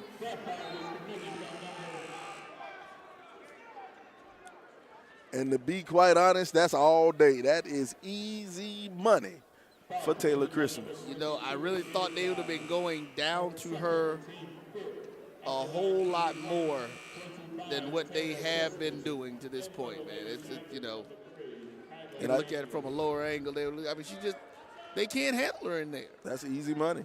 And I think that's always been my frustration a little bit with Miss Christmas. She's 0 for 4 from the three-point line. I would love to see her on the block, getting those easy baskets down low instead of stepping outside. Yeah. Some substitutions, playing a little bit of offense for defense. They're bringing in Peterson, Albany State is. Uh-oh, Albany State will turn it over.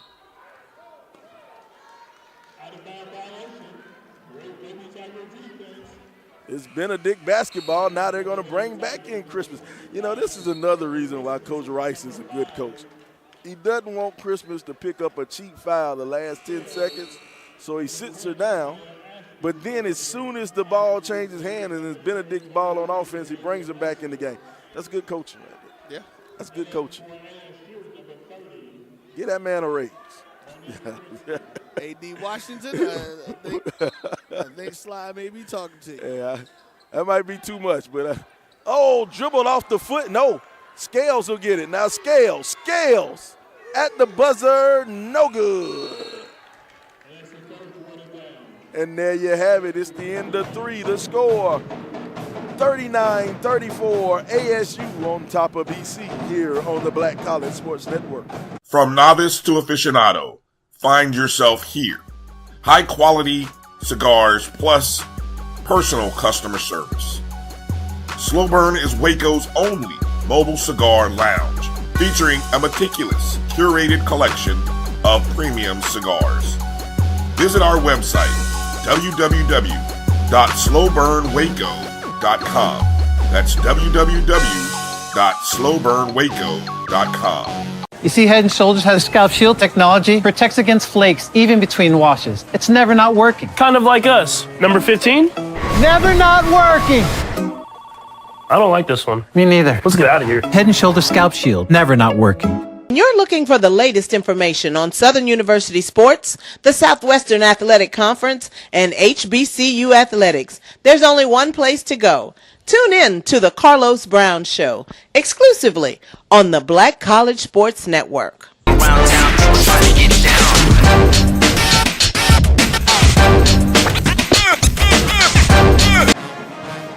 A little bit of Michael Jackson. The Benedict Band of Distinction jamming behind me, playing some Michael Jackson in the background. Can't go wrong with a little MJ. Who's bad? Can't go wrong with a little bit of MJ. I tell you, Band of Distinction, one of the best bands in the land. Yes, sir.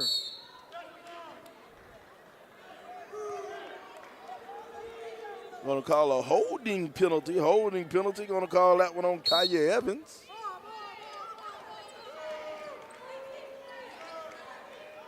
Now they'll get it in. Evans trying to deny Bell the ball, but that didn't work. Not Bell. Bell sends it over. Travel. Gonna call a traveling violation on Chelsea Hill.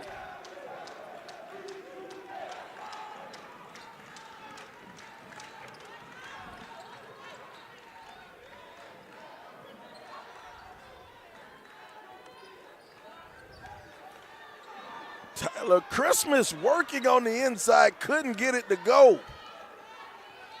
But I think that's where you need to go if you're Benedict. Listen. Yes, sir.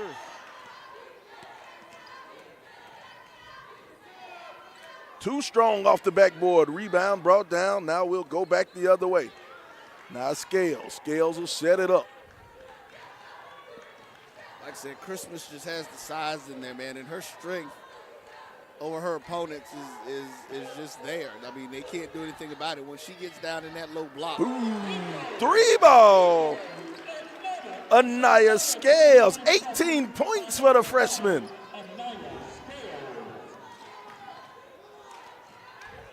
Man-to-man defense from Benedict. 2-point lead for the Golden Rams. They'll work it over, trying to get things set up. Working down low.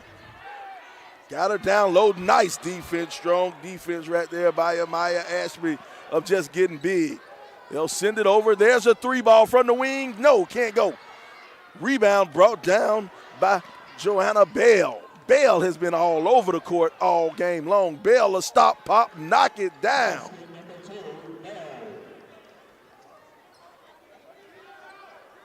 Keeping these Lady Golden Rams ahead here.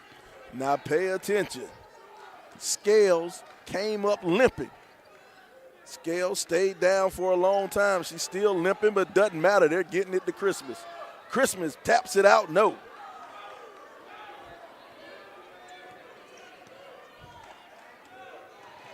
Oh, where's the push off? There you go. I'm going to see if we can get a quick look at that as they sub in here. But it was, look, she was right in front of the ref on that one. Yeah.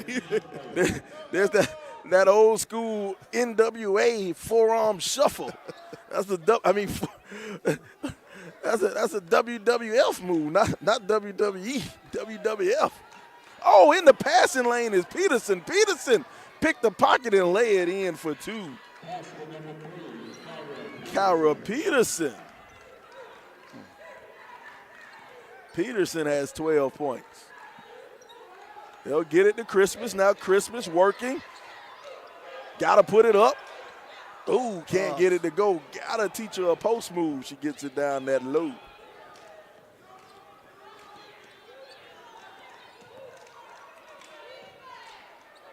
They'll move it over. Now working the spin. Good block. Blocked by Christmas. Now we'll go back the other way. Ball poked out of bounds. It'll be Benedict ball.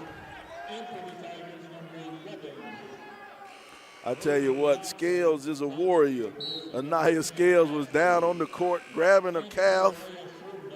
Almost didn't get up. Hadn't came out the game 1 second. Still in the game. She's a baller. She is a baller.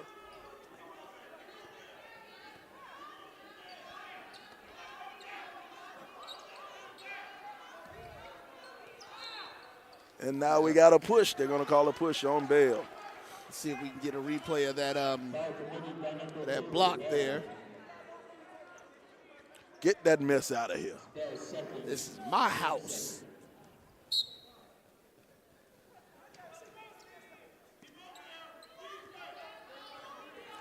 Scales attacking, drops it over. Oh, threw it behind Christmas. Now they're off and going the other way. Off the glass, too strong. Ball batted around. They'll send it back out. Now Bell. Bell will reset the offense. Bell been a super point guard all evening long. Bell, get that mess out of here. Christmas with another block. Yeah, Christmas was cutting to the basket, and Scales thought she was going to stand pat for the post move, but she was cutting, and that's why the ball was behind her on that last play. Ball tip, it'll roll around. ASU will get it. And then the basket, good. Kyra Peterson, 14 points for Peterson.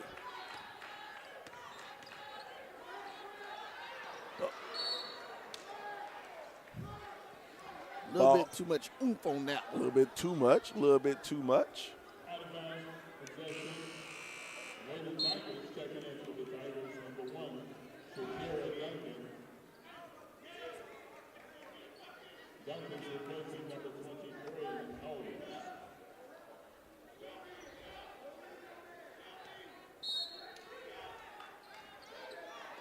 They'll get it into Christmas. Now Christmas up top trying to go down low to Duncan. Duncan with the nice bounce pass. Now that's too hard off the rim, but we got a foul on the ground.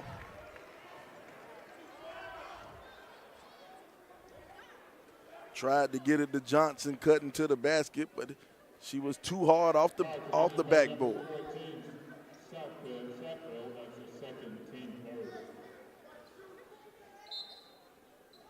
They'll get it down low to Christmas. Christmas falling away from the basket. No. Johnson with the rebound and another tie up.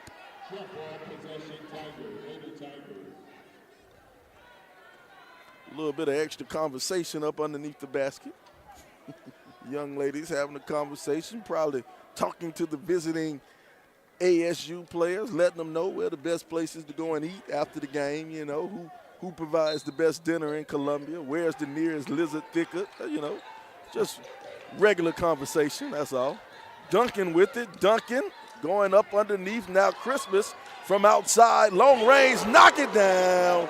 Taylor Christmas. Maybe she just needed to get a couple of her post moves in to get the shot working. That might be it. 5-point ball game.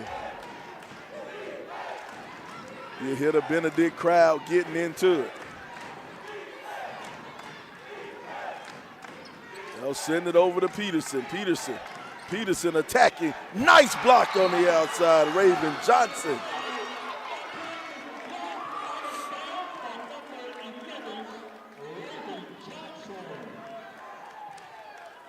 These Lady Tigers are playing some great defense, Sly. Great defense by the Tigers. Here we go. Bell, step back. Bell, ooh, knock it down. Joanna Bell. As the shot clock was expiring, Joanna Bell knocks it down. Now Scales. Scales on the outside. They'll get it down low to Johnson. Now Johnson kicks it back out. Scales, pump fake. Scales, jumper. No good. Ball batted around. Playing defense is Raven Johnson on the floor. Scaffold travel. Traveling, yeah. They're going to call travel. Great defense over there by Kyla Evans. Kyla Evans and Shakira Duncan forcing the turnover. Got a timeout. Score 47-40. ASU on top of BC here on the Black College Sports Network. At CDW, we get speed as the new currency of success. Our team spends way too much time tending to outdated applications and software when they should be focused on driving application agility and innovation. CDW Amplified Development Services modernizes software and application development to help accelerate innovation and digital transformation. So you mean building new applications, UI, and mobile interfaces? Well, you said you needed to innovate more quickly. Oh, so he's a listener. To do more at scale, trust CDW Amplified Development Services. The human voice has always connected audiences with experiences. Major brands all across America have trusted Kever's voice time and time again. Conversational, powerhouse, intelligent, and sincere. That's the voice you need for your creative marketing process. KEAVERSVOICE.com. Kever's Voice, Kever's Voice, KeversVoice.com. Always on, all the time.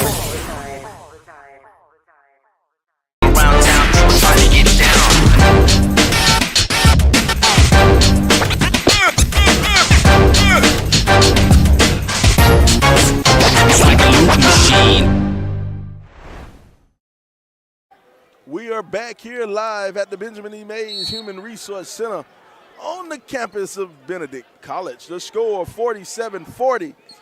Golden Rams on top, and we have a turnover. Tried to get it to Christmas in the post. Couldn't get it to go. All right, Sly, they've got 4.5 minutes. The Lady Tigers do to make something happen here. But this Golden Ram offense has been too strong, or defense definitely has been too strong, shutting down Benedict.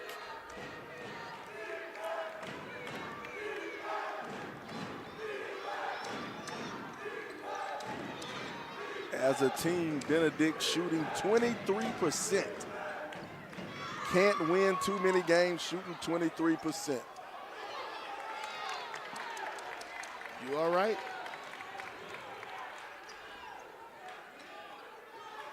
They'll get it to Christmas. There's your double team. Sends it back over to Duncan. Duncan kicks it out. 3 ball from Knowles. Count it! And that's what you're going to see. They've started double teaming her. That means somebody's got to be open. So that time they ran the offense, shifted the ball around, and they were able to find that open player to get that 3. Here you go. Here we go. There's your trap coming from the backside. There's the pressure.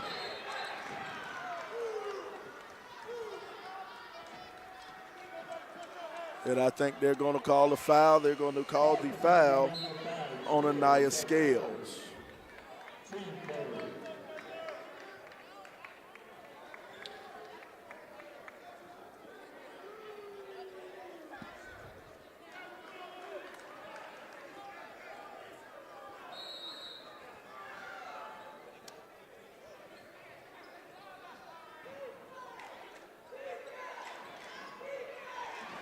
Ball tipped away. It will stay down here. It'll be Albany State basketball.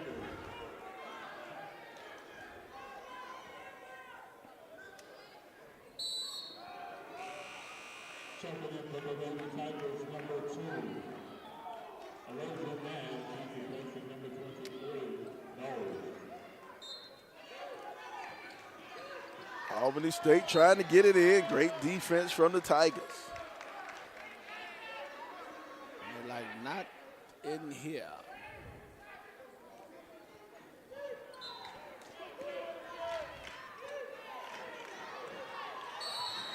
Oh, there's your reach-in foul. Gonna call that one on Breasia Lester.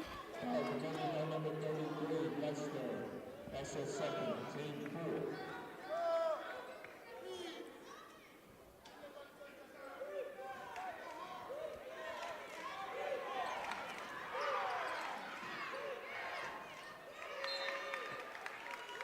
They are playing some good denied defense. Denying that inbounds, making it hard for the Golden Rams to get it inside. Here we go. Bell will take it out of bounds. They'll send it over to Peterson. Now Peterson attacking the basket. Peterson, block shot, get it out of here. Raven Johnson with the block, and now she'll run it up court and travel. And travel. And turn it right back over after the great defense. That comes the old school jump stop. If you would have jump stop, could have stopped the travel, but didn't do it. Bell breaks the pressure easily, sends it over to Peterson, now back to Bell. Bell being guarded by Nash. Bell working off the screen, picking up the dribble. And Coach Skinner's going to call a 30-second timeout. This should go to immediate. Coach Skinner called a timeout, score 47-43. It's a 4-point ball game. Yep, and it will be a 30-second timeout. It's 2 minutes, 46 seconds to go in the ball game. Got us a good one here on the Black College Sports Network. Both of these teams battling, need a win. Both teams need a win. Benedict coming into the game at 3-12, 1-7 in the conference. Albany State coming into the game at 2-15, 2-7 in the conference. Both teams needing a win to get ready for the second half of the season.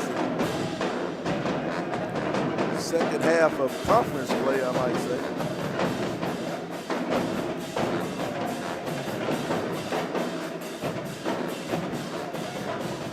Both teams battling.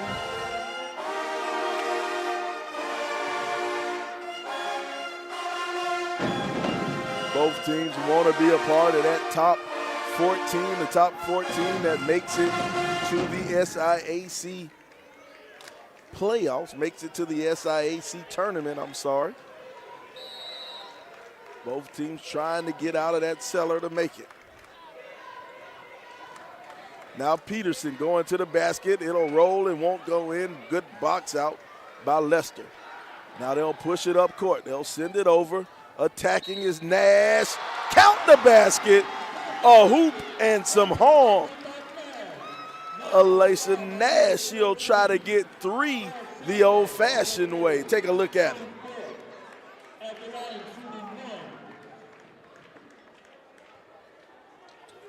The hoop and some horn. Let's see if she can complete the three-point play. And she gets 3 the old-fashioned way. It's a 1-point ball game. Now Peterson. And they'll pick up the foul. The foul will be on Lester.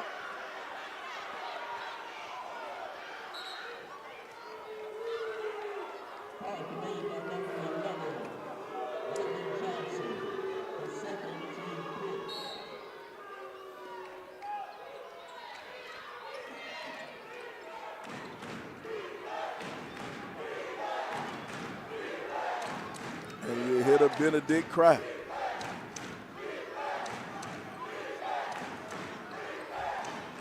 Working, trying to attack. And there's going to be a foul out across the top. That'll be the 15th foul. We're going to shoot free throws.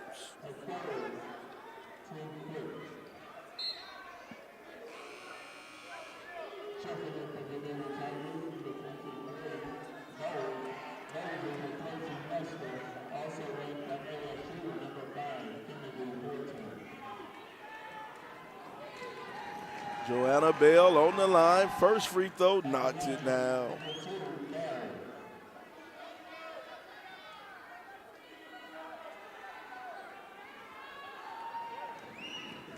Bell has 7 points on the night. Doesn't get that one to fall, and we got a foul on Peterson.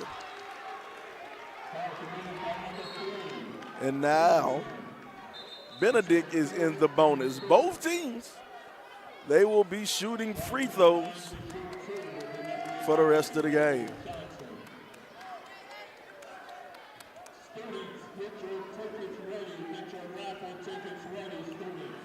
Two minutes to go. Both teams will be shooting free throws for every foul. First free throw's good for Raven Johnson.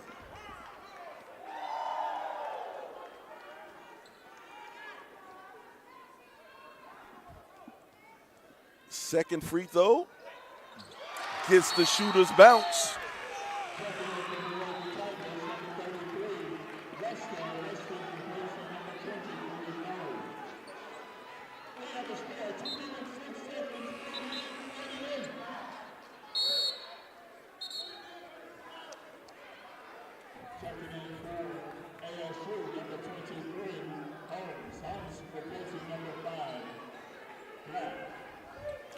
Melania Holmes coming into the game. Trying to get it into Peterson. Peterson will get it. Bell will have it. Bell brings it up court to Stafford. Back out to Eliza. Eliza for three, and she nails it. Eliza Stafford nails the three. They'll send it back out to Christmas. Now Christmas up top.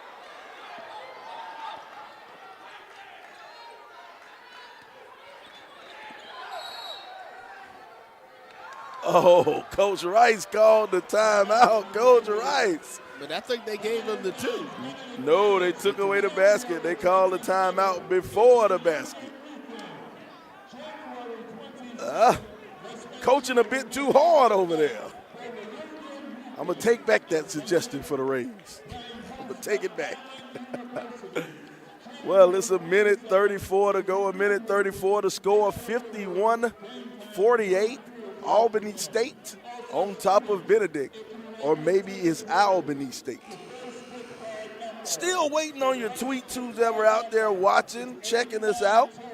We love to give shout outs here on the Black College Sports Network. So tweet me at Sly the Sports Guy. Tweet me at Sly the Sports Guy.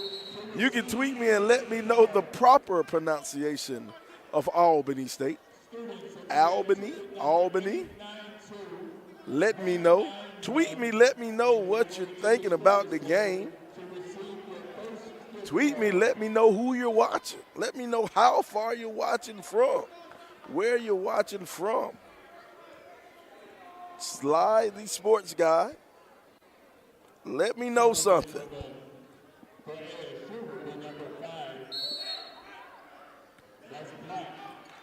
They'll get it in the scales. Nice pump fake.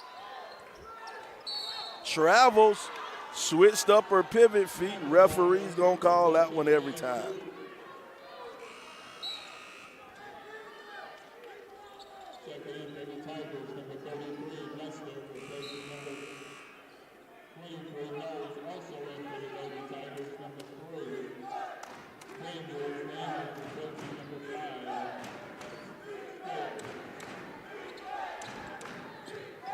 They'll get it in. Full court pressure from Benedict.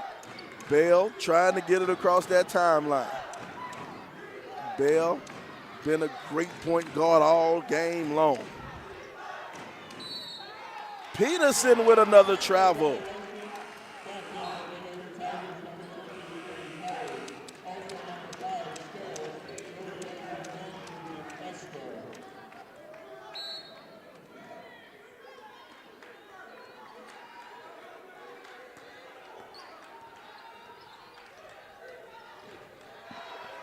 The nice taking the layup is good for two. Alasia Nash. 1 point ball game, 1 minute to go. Bell breaks the press easily. Bell has a 3-on-1. She'll pull it back. Bell wants to set the offense up. 50 seconds to go. The Benedict crowd is on their feet. Bell calling out the pick. There's your pick. Bell attacking the basket. Bell doesn't go. Christmas fights for the rebound. No. Peterson for three. Can't get it. Another rebound. Another rebound for Albany State, and they'll pull it back out with a 1 point lead. Shot clock at 12. Game clock at 20. 7 on the shot clock. Bell attacking. Bell behind the back. Scaffold. Scaffold throws it up. Shot clock violation. Shot clock violation.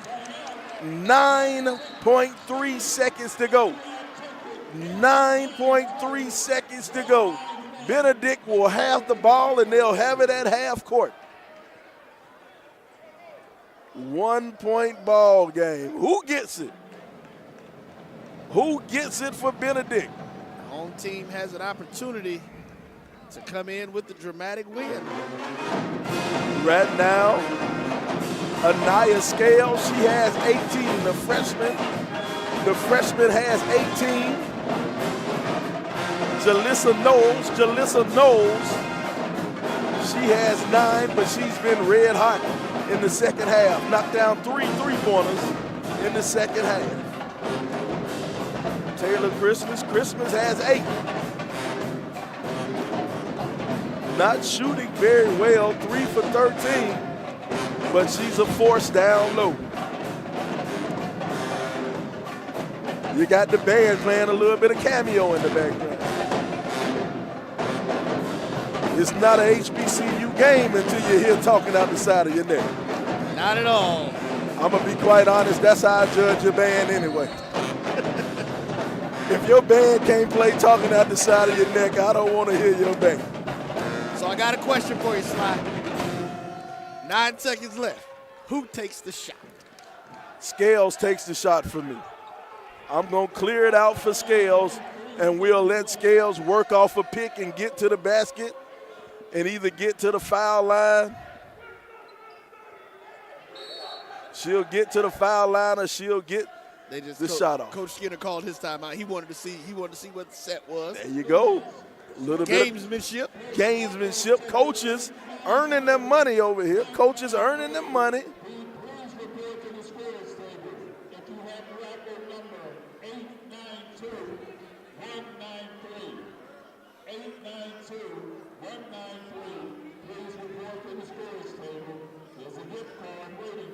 Somebody just won a gift card, having a giveaway here. Okay. Based on your tickets. Somebody won a gift card. I'll take it. Right, if they don't want it. They don't want it, I'll take it. I can use it. All right, here we go.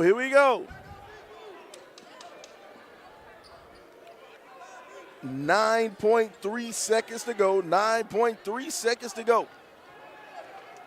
Nash will take it out. They'll set the pick, get it to Knowles. Now back to Nash. Nash for three. Doesn't get it. Rebound by Johnson. Fights for it, puts it up. No foul on the play. Oh, my goodness.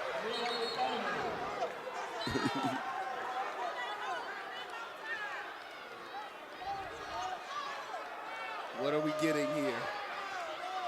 Somebody is calling the foul. But they're going to call that foul on Benedict. No, I thought he said, oh, they are. They're calling the foul on the rebound. I thought it was 23, but it was 22. I thought it was 22 he was calling on, but it was 23.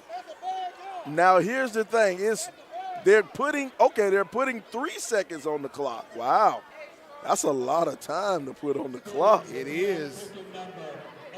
That is a lot of time. And they can call another timeout and advance the ball, correct? Yep. If she hits both free throws, they can call timeout. They can advance it to half. No. Correction, that is 0.3 seconds. Oh, okay. Well, there you go. They changed it. It was 3 seconds. It's 0.3. I was about to say, that's a lot of time. 0.3 seconds can't do anything.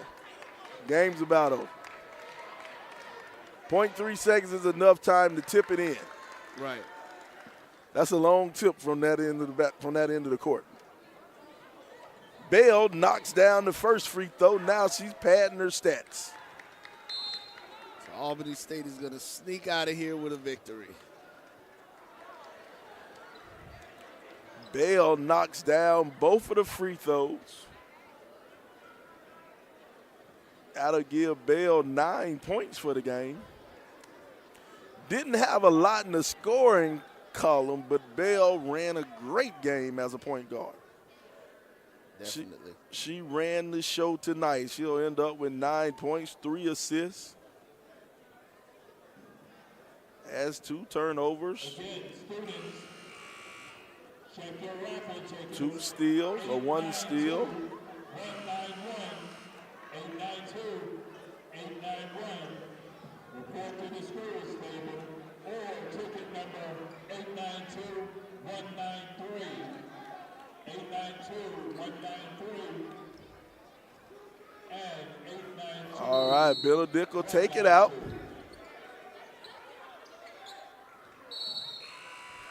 And that's the ball game, folks. That is the ball game. The score, 53-50, 53-50. Albany State takes out Benedict here on the Black College Sports Network.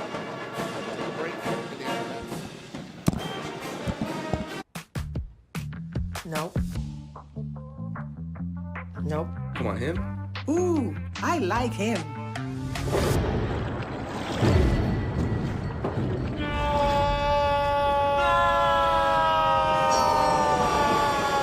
Quick, the quicker picker-upper. Bounty picks up messes quicker, and each sheet is 2 times more. Welcome back. Final score of the game. Got a couple of stats. Final score, 53-50. 53-50. Albany State takes out Benedict. Leading scorers for Albany State, Kira Peterson, 14 points. Eliza Saffold, 14 points. On the other side for Benedict, leading scorer was the freshman, Anaya Scales. Anaya Scales had 18 points. Jalissa Knowles had 9. That'll do it. Final score, 53-50. Albany State takes out Benedict here on the Black College Sports Network. We'll be back with the men's game in about 20 minutes. And we'll be back with the men's game in about 20 minutes.